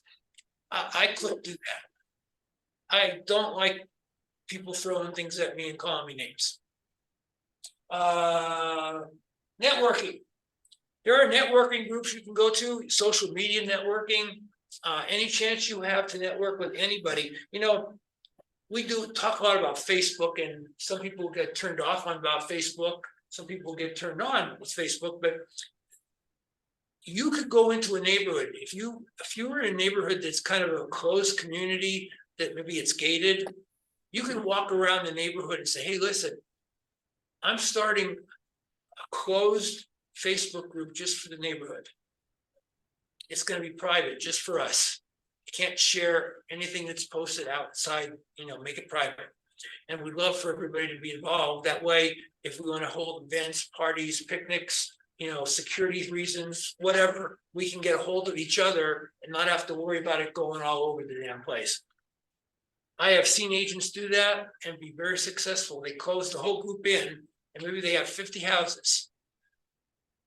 Then 1 week, maybe 3-4 weeks into it, after they kick it all off and got everybody on, they say, let's get together on a Wednesday night on Facebook Live. And we'll introduce each other, and you can tell everybody what you do for a living and let everybody know who you are, what you are, so people can recognize you. Then that's when they tell them they're a realtor. They don't bring up the fact that they're a realtor until that night. And they're probably the only realtor in the neighborhood. So all of a sudden, within a couple of days, they became now the realtor for 50 houses because they're the only ones in their neighborhood, and the neighborhood's going to come to them for the questions. So it's another idea of networking. Social media, using social media, mailers. You know what? Mailers cost a lot of money. And unless you're going to plan on doing it 6 times in a row, Don't waste your money. People will throw it in the garbage can, in the garbage can, in the garbage can, and maybe on the 5th or 6th month, they'll look at it and say, oh, I remember seeing this a couple times before. They won't look at it until then. You've got to be consistent, and it costs a lot of money. So it's your call. Circles of influence, people you know, those are the people you should be going after. Do you know that we have on our roster in Green Valley, I have 2 undercover cops, I've got a fireman, I've got a paramedic, I've got a veterinarian and a regular doctor, I've got tons of nurses and teachers. Who am I missing? Home Depot. I have a Home Depot man, Green Valley. He runs a Home Depot store, makes about $187,000 a year. That's his salary for running the Home Depot store. He's a part-time realtor. Last year, part-time. Now he works from 7 in the morning until 7 at night, 5 days a week. And he probably has to go in weekends too. Part-time realtor. How much do you think he made last year? I don't know, 200? He makes his salaries. No, just on realty. Just on real estate. So we'll say about 400 altogether with both gigs. So you think 400 total? With both gigs, yeah. Okay, what do you think? 170,000 part-time, 178,000? 70 to 100,000. 70 to 100, what do you think? I'll just say that. 50,000? He made 1.2 million in his part-time job. You know how he does it? Remember I talked about knocking on doors for a reason? He walks the aisles. And he sees anybody, couples looking at stuff, who walks over, introduces himself. Oh, you're getting your house ready to sell? Guess what I can do for you? But he works there. He manages it. So the fact that I actually have a grooming business in place, that I should milk that circle. Yeah. You know where the 3 best places are to get clients? I'm not saying they're legal. His spot is because it's his store. He can walk there and talk to people and do that. Lowe's, Home Depot, outside of any model home builder, those people are coming to look at the models.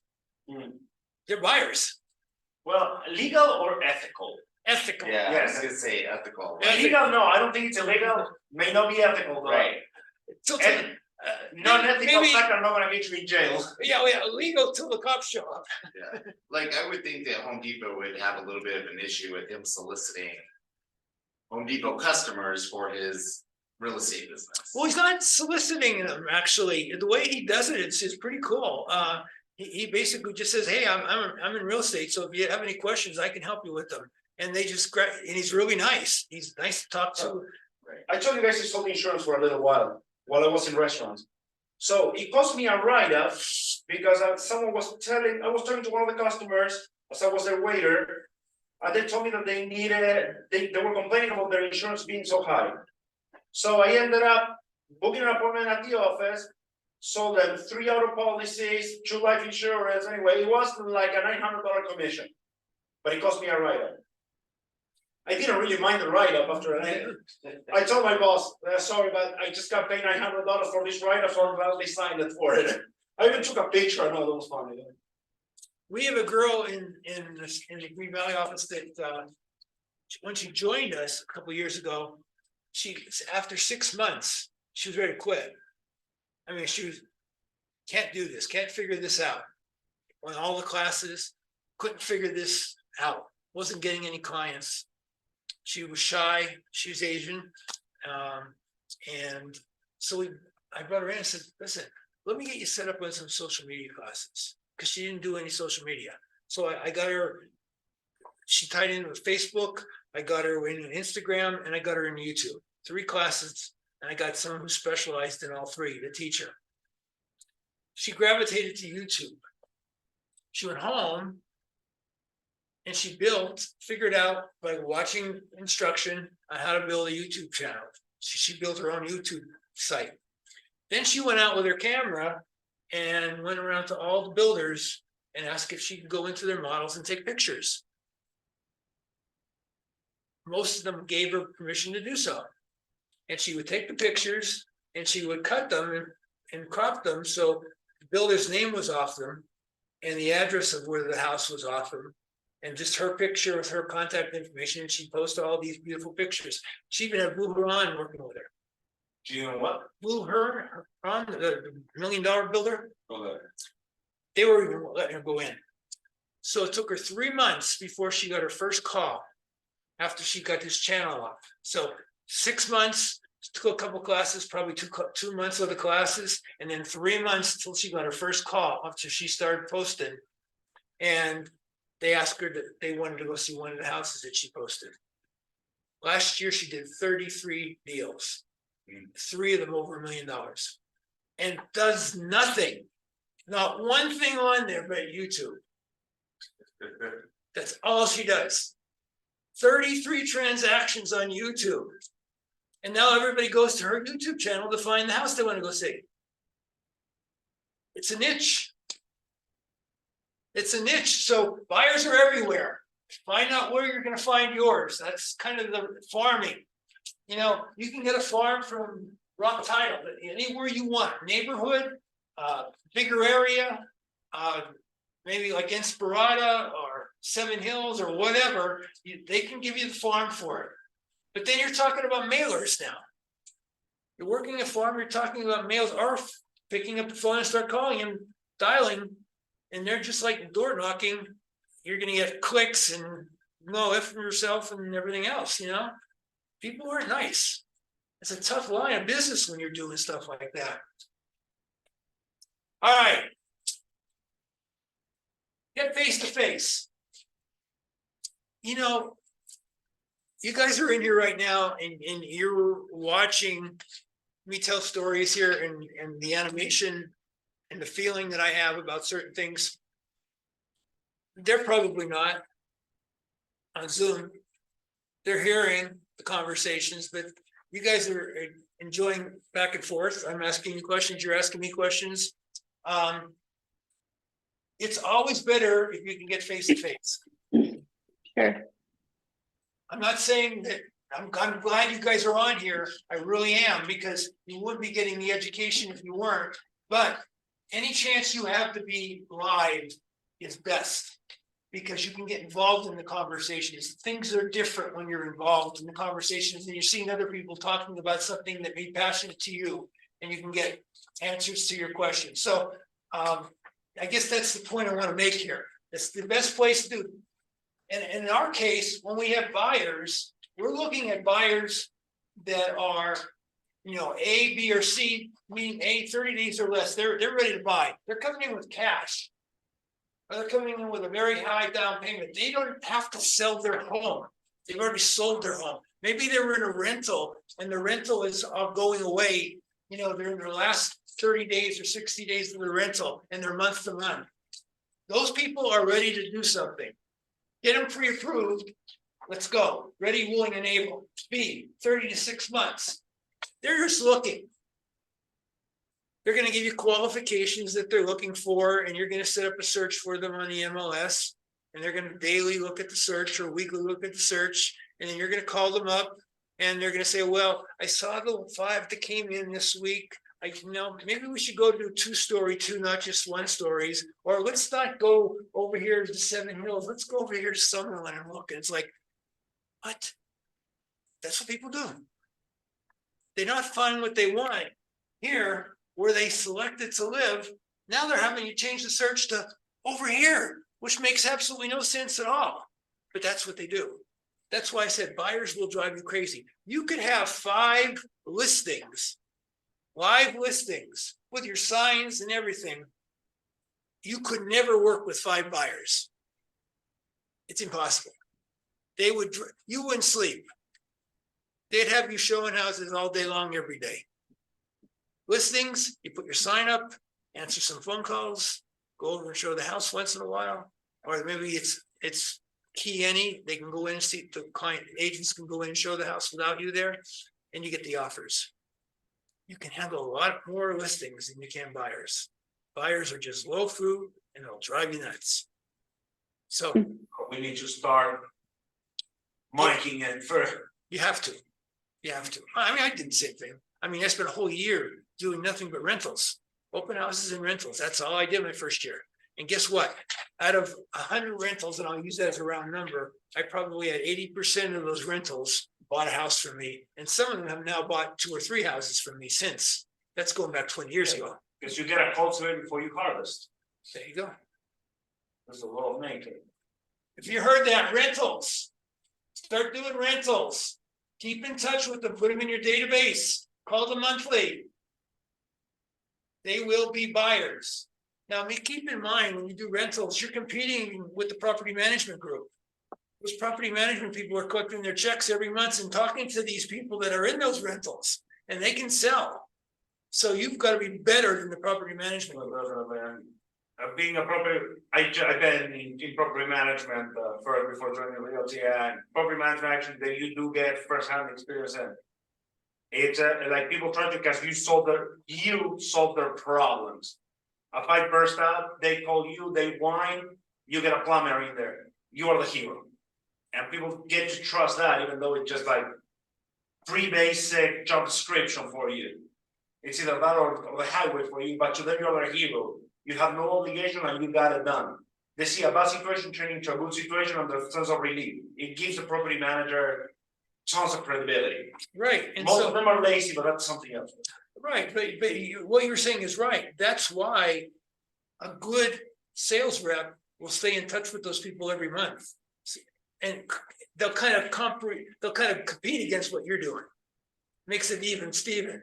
You're helping them with their problems, but the salesperson is coming in and talking to them nicely about things that they like. They're forming a relationship with them. So what wins out? Usually a relationship will win out. Definitely. So always be to your office, safety, naturally safety, and professionalism. We've got beautiful offices here, great conference rooms. Every office has it. Every office is set up exactly the same. Do you know that they all have the same equipment, same flooring, same everything? Almost. The one I'm summoning, we have a soda machine. Yeah. Well, almost. You're almost. But you know what? This one has the best front entrance for me. I love the entrance to this one. Some of them has that diamond shaped entrance. I agree. Green Valley, you have to come in, then you have to turn right and go around a corner before you get into the beautiful guitar room and the TVs and everything. So it's kind of different. But we have the biggest training room. Our training room is 3 times the size. So I can get a lot more people in my training room. We just did a Halloween thing yesterday, and I removed all of the tables in the training room and just put rows up like a theater. Got 110 people in there. Wow. So then I'm gonna put it back. That wasn't fun. Okay. Making sure the steps in the buyer process are followed in order. So when you get a buyer and they're looking for a house, there's a theory that you give them homework. And the homework goes like this. Write down 3 columns. First column, put these are things that I have to have in order to buy a house. The house has to have these. Second column, I don't want the house I'm buying to have any of these. Third column are things that I would like to have, but not necessarily need to have. So if the house doesn't have it, it won't make a difference. But if it does have it, absolutely, that's going to be a plus. Make them do the homework and write those things down for you, because you can sit with them for an hour and a half in a conference room and go through a whole slew of questions. And all your questions can get answered by those 3 columns that I just gave you. You'll know exactly what turns these people on. Or you could even throw in something like, all right, you just sold your house in California. Just sold your house in California. Tell me what you loved about that house in California. What was your favorite thing about that house in California? There's something, And they're gonna tell you it, so now that's gonna go on your private list of things. We love that about California, so if I can find her that here, obviously that's gonna be a win for me. Then you ask them, what did you hate about that California house? Same thing, different subject matter kind of way of asking it, but now you find out what really turned them off, why they got rid of that house. It helps you find the perfect house for these people. You know, there are agents that will set up searches. We talked about ethics a couple minutes ago. Ethical being that the Home Depot thing.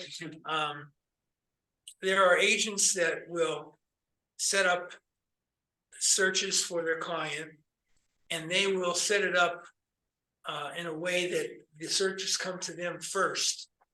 Concierge mode, it's called.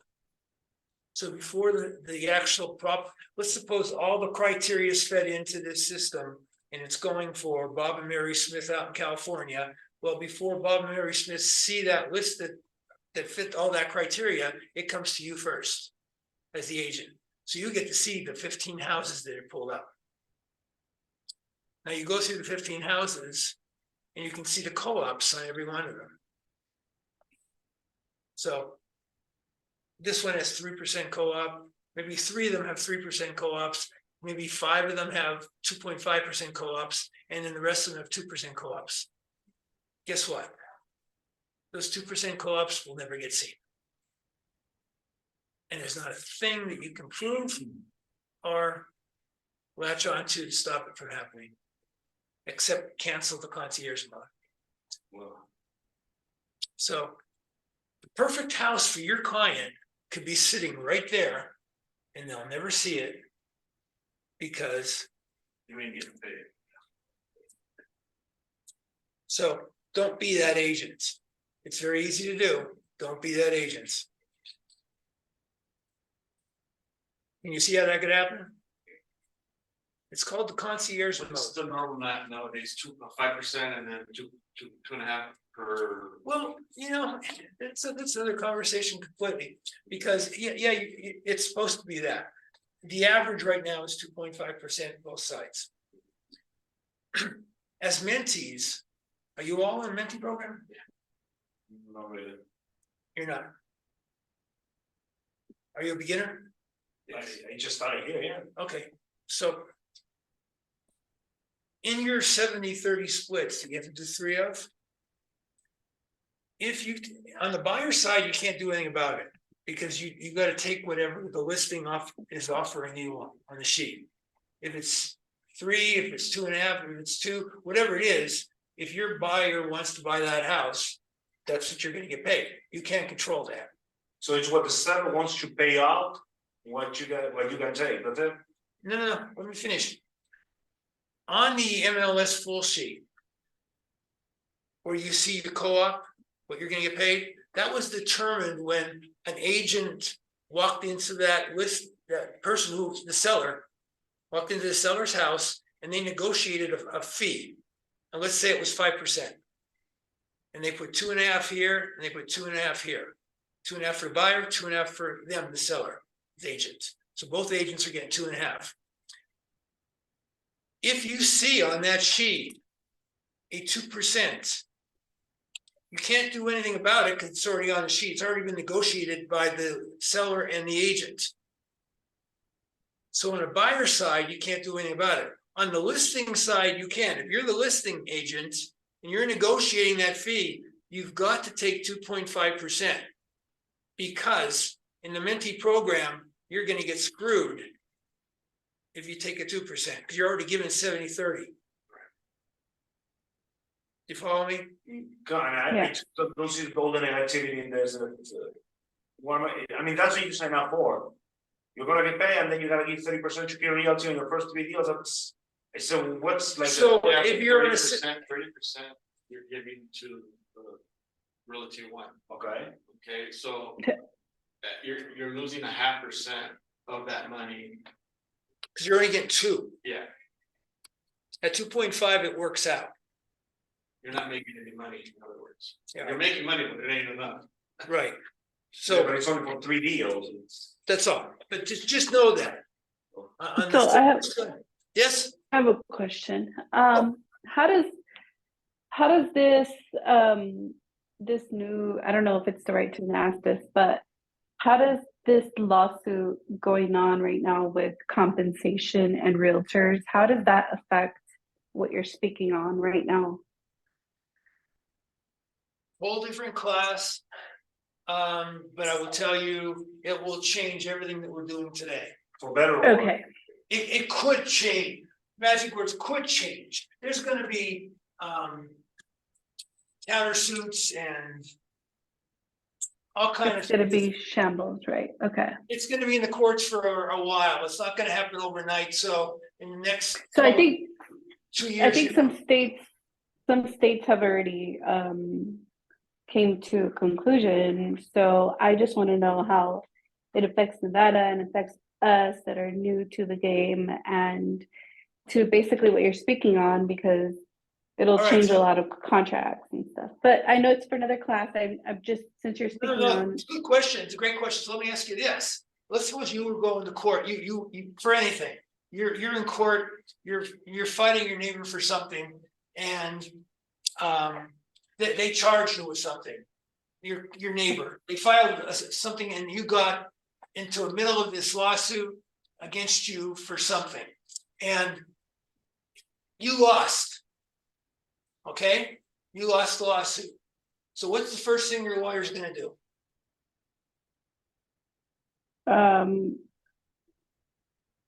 Go back to court. He's going to appeal the decision. Yep. And that means it's going to go through the whole process again and go back to the court. So this is going to go on for a while. So Okay. Hearing, even those, when you see hear stuff like the state, they back down and they agreed or whatever, don't get caught up in it yet. It's not to that point. A year from now, maybe it might be something we'll have to look at, because what they're trying to do is eliminate the seller establishing the commission for both sides. They're saying the seller's agent goes in and gets the listing. He establishes the commission for the listing. Uh-huh. Buyer gets his own agent and establishes a commission for the buyer. Right. That's what it's all about. Somebody filed a suit and said the seller should not have control over both sides of the fence. So don't get caught up in it yet. You're going to hear a lot of chatter about it, but there's going to be some appeals going on behind the scenes, and it's going to go on for a couple of years. I don't think you're going to see anything finalized until probably the end of next year this time. Okay. So I'm actually asking because there's a lot of actual realtors that are already speaking on it and discouraging the new realtors, or discouraging people from becoming realtors, or to even, try harder or whatever it is, So I'm just curious how this affects us as new agents. But okay, if it's going to be a while, then. So let me give you another analogy to that, what you just said. So let's suppose, and by no means am I taking either side here. I'm just giving you a what if, okay? Okay. I don't want you to think that I'm favoring either side. But what if Donald Trump came to town and said, "Oh, well, these people are doing this. You guys should stop, get away from them. Because they're bad people. They fix things and they do that and everything else. You need to get away from them and quit what you're doing there and go here." Wouldn't that be the same thing? Would you change your opinion or change what you do in your work until you actually had an election and that stuff was proved? No. No. So people, they're basically people that are paid. Well, our agents aren't getting paid, but they're taking stances on a subject or an issue or something that we probably shouldn't do as agents. That's not our cup of tea. That's why I tell you, don't turn the TV on in the morning. Okay. Don't worry about it though. Seriously, right now, I think you're good to, you can listen to all the chatter, but don't get opinions on it. If you want to get opinions on it, I would strongly urge you to go to your broker. Yeah, no, it's just chatter. So I just wanted to see, since you were touching on the percentages, I just wanted to see if this affected us in any way. I'm not one to be persuaded one way or another. I'm just trying to see how it'll affect us in any contracts or anything like that. So, but I'm not easily persuaded. So. Okay, I want you all to do this because we're running out of time here. Copy down, you guys have my cards, right? Right. Email me and I will email you the site for the class tomorrow at 3:00. For those of you online, my email is John, JOHN .Stoll, STOLL at realty1group.com. Just send me an email saying, please send me the login for the Zoom AI class tomorrow at 3:00, and I will send that right over to you. That way, all you do is click on it and you can go right in. If you're interested, only if you're interested. All right, so we've got about 10 more minutes. Let's see what kind of damage I can do in 10 minutes.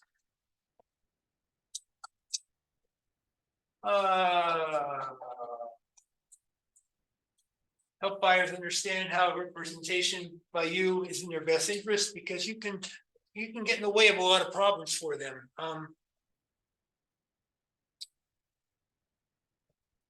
What does it mean to meet the client's needs? Well, sometimes the client doesn't know what they need. You've got to take them down the path. Some clients will say, you know what, I want to buy that house, but I don't want to get a home inspection on it. That makes no sense. That makes no sense. I'm paying. What are you hiding? How about I'm paying cash for the house? I don't care. Write it out, wake me up. Why wouldn't you care? If you're paying cash for a house, wouldn't you want to know if you're going to flip the house? Because probably a cash buyer is going to flip the house. Yeah, the next person is going to want to do an inspection, and then you're going to be held liable for it. And here's a perfect example. I'm going to buy that house, not going to get it home inspected, and now after I buy it, I go into the house and I go in and use the toilet, and someone took a bag of cement and poured it down the toilet and flushed it. Don't tell me you know the same Brazilian people like you. Husband caught the wife cheating, and before he left the house, he talked to the lawyer. He started putting cement in every single toilet because she was going to get the house anyway. Yeah, a lot of people did that. So okay, so it wasn't just these guys.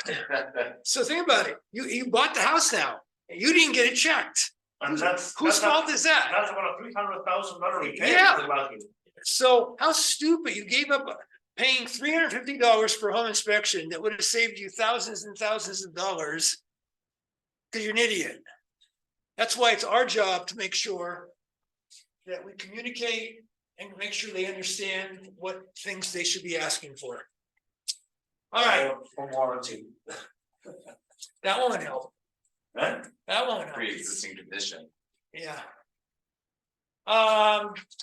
Communication. Don't make the assumption. Please don't make the assumption that communicating with the buyer or a seller or a client of any sort is the same way for everyone, because it's not. Some people do not like to be bothered daily. Some people don't like to be bothered weekly. Some people want to be called every 2 weeks. Give me an update. And I want it in the evenings. Or some people say, you know what, call me once a week on a morning between 8 and 12 on any morning, Monday through Friday. It's strange, the request that you're going to get, but don't make assumptions. Some say, don't call me at all, just email me. Some say, I don't want emails, text me. It's all over the board. So ask the questions. How, Mr. Client, Mrs. Client, do you want me to communicate with you? Do you want me to text, email, call? And if I do any of those things, when do you want them? How often do you want them? Certain days of the week, certain times of the week, so I can keep you updated the way you want to be kept updated. It's not about me, it's about them. And always come across that way and let them make the decisions how you're going to communicate. Because you have in your mind, I know I do, I get a client, I know exactly how often I'm gonna talk to them, because again, I'm all about that database. I want to stay in front of all those people in the database, so I'm gonna be a pain in the ass till they tell me stop. But that may not be what they want, so find out what they want, ask them the questions. That way, if they come back to you and say, why do you call me every week? Well, we talked about this early on, and you said, call you every week on Wednesday mornings. So you got what they said. Follow the rule of the thumb. All right. Thank you gift. Branded and long lasting. A gift card is not going to get branded.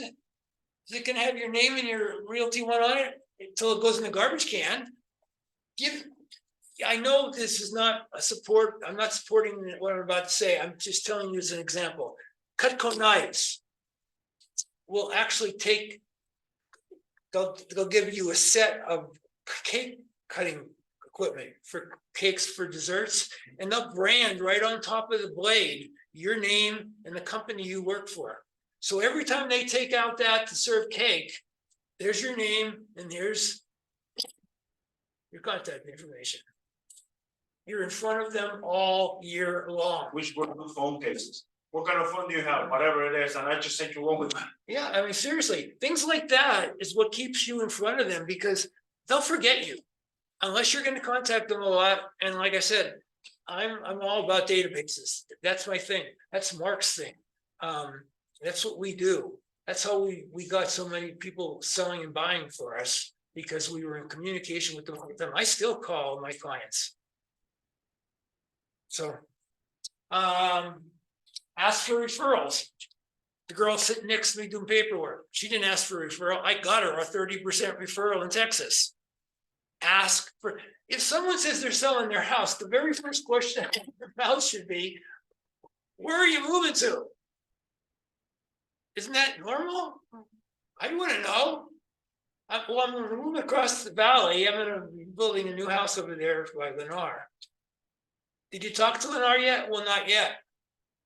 Well, I mean, technically, if she's asking you to sell her house, means that she hasn't spoken with anybody about buying a house. That's all nice. She has the person about buying to sell it off. To answer that, that's happened many times. They're going in, they're going to live with their in-laws or a rental or with their friends, and you're just saving time on everybody, or at least prescribing. Exactly.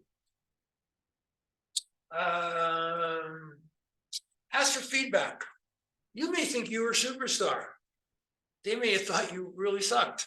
You know why? Because there's a portion of the transaction in that pending path that we have, where all that shit goes on, HOA docs and repair docs and all that fun shit that we've got to do. That's a pain in the ass. It's stress, it's drama, it's the worst case. You never want to be there, but you are. You're smack in the middle of it. And if you let your buyer get involved with any of that shit, you're going to go right down the tube with that cement. You've got to handle all that crap and keep them out of it and be the hero. All they got to see is keys at the end of the deal. Sign here, here's your keys. They don't have to know anything that you did in between there that would have drawn them into problems. You handle the problems as much as you can. Sometimes you can't. Sometimes you got to get signatures or something, but just do it in a way that's not going to cause them to lose their mind. Babysit them. Babysit them. Keep in charge of everything that's going on. Don't let them go out and buy shit if they're buying a house. Don't buy a car, don't buy furniture, don't get a credit card, don't do any of that crap. Stop them from doing that crap, because they get to the closing table, they're getting their credit. And it's different from when they put their application in and that application was approved for that house. Now the credit just dropped because they went out and bought a whole house full of furniture. At the closing table, nothing's going to happen. See ya. We're done with this. And also the other thing about feedback, I really love that. I always did it in the corporate world as well, as looking for positive feedback, because then it's like, you know, sometimes you beat yourself up that you think you screwed up and they didn't notice, or they loved the way that you handled it. And that helps you apply that to future. Exactly. Finance as well. Work on strengths. Work on your strength. Don't always. we're going to improve, all of us daily. There's gonna be something new that hits us tomorrow and we're gonna improve again. I'm gonna talk to you a month from now about a different subject, and you're gonna hear things that I never thought of that. It's just the way things are. Things change. Change is good. It makes us better. For a lot of people, change is bad. They hear the word change and they freak out, and their whole world turns topsy-turvy. But in the real world, change is good. It makes you better what you do. And still a couple minutes. Make sure what else we got for slides here. Look forward to change. Well, I don't know if I would say look forward to change, but expect it. It's going to happen. You know, just like politicians changing hands all the time, just like, you know, rules and regulations like this lawsuit thing that she mentioned. Things are going to change, and we deal with them the best we can. We grew our business in the last 11 years from a normal real estate company with a handful of offices in California, Arizona, and Las Vegas to the biggest in the world because some idiot yelled that we were the end brokerage. And Cuba, a billionaire, brilliant billionaire, thought through it and said, you know what? I'm going to rebrand my whole company, the end brokerage. And we're going to say, we're going to be unconventional at everything we do. And in 11 years, he took us from here to here. We're on top of the mountain right now looking down, and it's just getting bigger and bigger and bigger. There's going to be another change. You know, someone's going to figure a way to beat that or compensate for that at some point in time. He'll let his guard down and they'll do something. There'll be more change. But right now, we're sitting, you know, golden. We have that one thing that everybody would love to have. See, everybody else has managers and they have people that they have to keep the lights on. So they have to go out and sell, not just teach. We have the luxury of managers just teaching you guys to be the best that they are. We don't have to keep the lights on. They don't, he's a billionaire. He keeps the lights on for us and makes us number one. And then he sells franchises all over the world saying, I'm brokerage, unconventional at everything we do. Have to be number one. You want to be successful. So, any questions? We covered a lot of shit today. I'm sorry I was all over the board, but you know, some things I think I'm passionate about, I think you should know about. The class that we're going to email you later on for, the AI class, that's the one you were talking about that you could put in. Yeah, I'll send you the link. Send me the link. And if you want that book. I emailed you all the book. Okay, I'll send you the book over. Information book. So what'd you think? Did you get anything out of this? Yes. Well, I got a lot out of it. Pretty much the fact that my mentality is set in the right place for this. Every time I got my second line, I got a new email solely for this. Like I'm keeping these business away from everything else. So you got rid of shithead. What? You got rid of shithead at yahoo.com, huh? No, actually I got Gonzalo Serra, real estate agent at gmail.com. I'm just kidding. No, just I'm trying to make it count. And now finally I updated all my information, so I should be okay once corporate approves my new information in. Mm-hmm. To get those business cards and. You got your license number already? I had my license number for about 4 months. Don't forget I changed from a different. I haven't even gotten my license number yet. No, but the thing is, I passed my test on April. You do have a license number. So obviously you won't have to do it, just claim it from my other brokerage. And You're number one. I do. You're number one. So like, you know, we're going back to. Yeah. If anybody asks you what your license is, say I'm number one. I didn't work with them. It has to be but odd. I You're know number one. I know they do a good job. It's taking a while though. Thank you guys for being on Zoom. I hope you appreciated everything. And I'm sorry I wasn't paying as much attention to you as them guys, but it's hard looking both ways. Your corporation. Thank you. Yeah, thank you very much. I sent you an email I did to get too. the Zoom too. Yeah, I'll send that over. I will send you both the, if you want that book on affirmations, I can send that, and the second thing is the walking course for the Zoom tomorrow. But you get what I'm saying. Perfect. Yeah, That would be I'll great. appreciate the Thank book you. too. Thank you. Bye. Thank you. Have a good day. You too. But you know, out of all the contractors, plumbers are always like the one that's get the bad rep. You know, from that was my experience with plumbers. All I do is I don't like them. All I know, I don't like Thank you, doing John. property management, and I'll leave it up Thank to you. Thank you. You're welcome. Everybody has been quiet, everybody has gone up for space. One of my wife's friends, she's been a realtor for over 20 years, and since like 2017, she's been a summer. And I just found that she's willing to mention me too. I was like, is that a good thing to have someone guiding you? Not the experience, not a partnership, but definitely like a go-to person. Like she goes on vacation. Yeah, Can you go show this house? I'll send the absolutely. paperwork, meet me halfway. You should have 3 people you're working with that. You know, because we don't want to do like a team or No, anything, no, no. an alliance. I don't need, I get an alliance, so you have 3-person alliance, so if you go on vacation, they're covering for you. If they go on vacation, you guys are covering for that person, so there's always a body to cover for the other side. 2 people, sometimes it gets rough because sometimes the vacations are the same time, holiday weekends and stuff, and there's nobody covering, so get a 3rd person. Okay. So it's a good step number Yeah. one. I've already been in an alliance with. Absolutely. Because like, she doesn't really trust. She doesn't have time. She recently divorced, we can't be married, there's no baby. But it's hard for her to like entrust something. She trusts my wife. They don't trust my wife. That's awesome. Okay, so it's a good step. I'm actually heading in the right direction on the business. It's, no, like I said, it's something that you learn about business. Do not jump like 100% in when you have other things going on. Sure. I mean, don't ignore them, but let them mellow in a good way. Like Sure. do a little every day instead of doing it all on day one. So you don't wear it out. Is that a good thing the way I'm approaching it? I like trying to make the transition through the moving business, like finding the perfect balance for both. Yes, I was able to do a lot of things that I wanted to do, and that's just gonna become a weekly basis. There you go. All right, thank you for the time, John. Me too.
All right. Like it was done. Hey, here's getting stuff. One spot is they have power.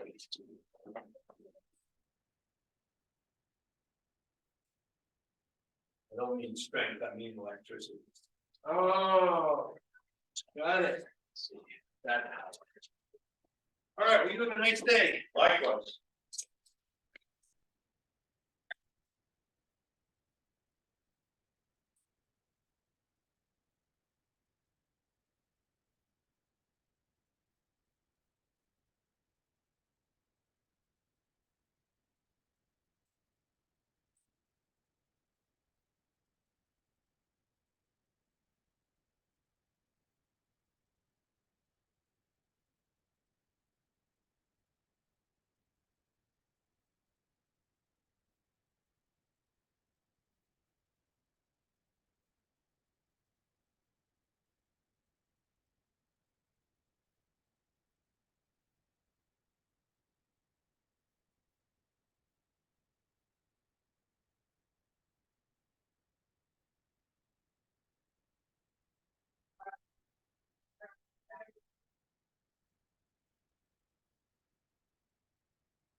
I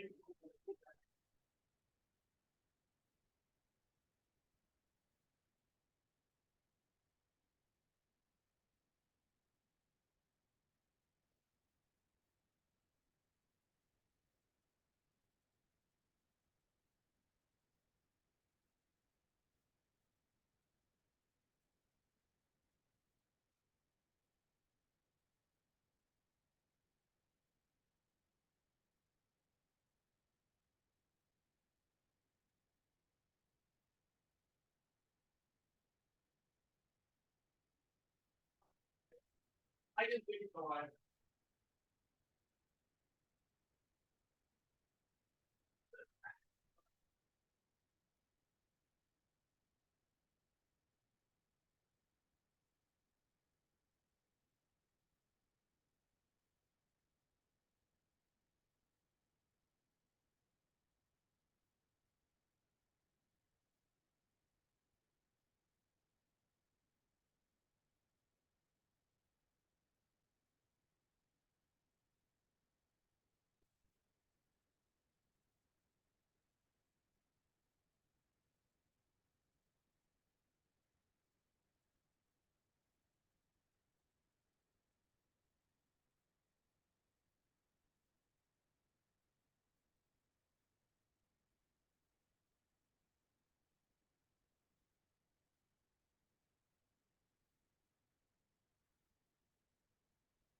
I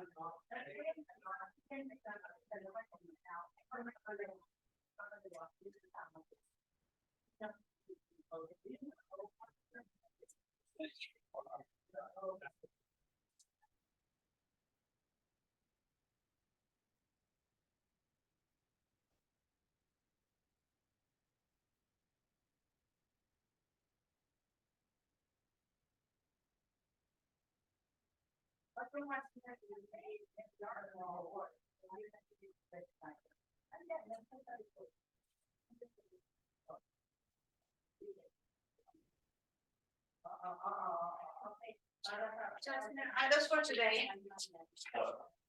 Yes, on the reception, were those from the reception area? Yeah.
Why do you say that? It's not true. No, don't even think that because it's not true. Don't think so. No, absolutely, trust me.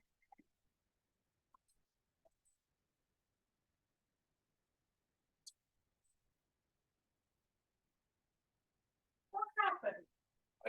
Nothing happened. If she snaps on you. No, she didn't snap. But no. I would know.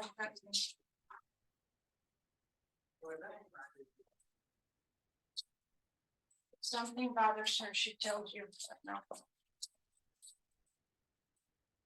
I'm kind of doing this.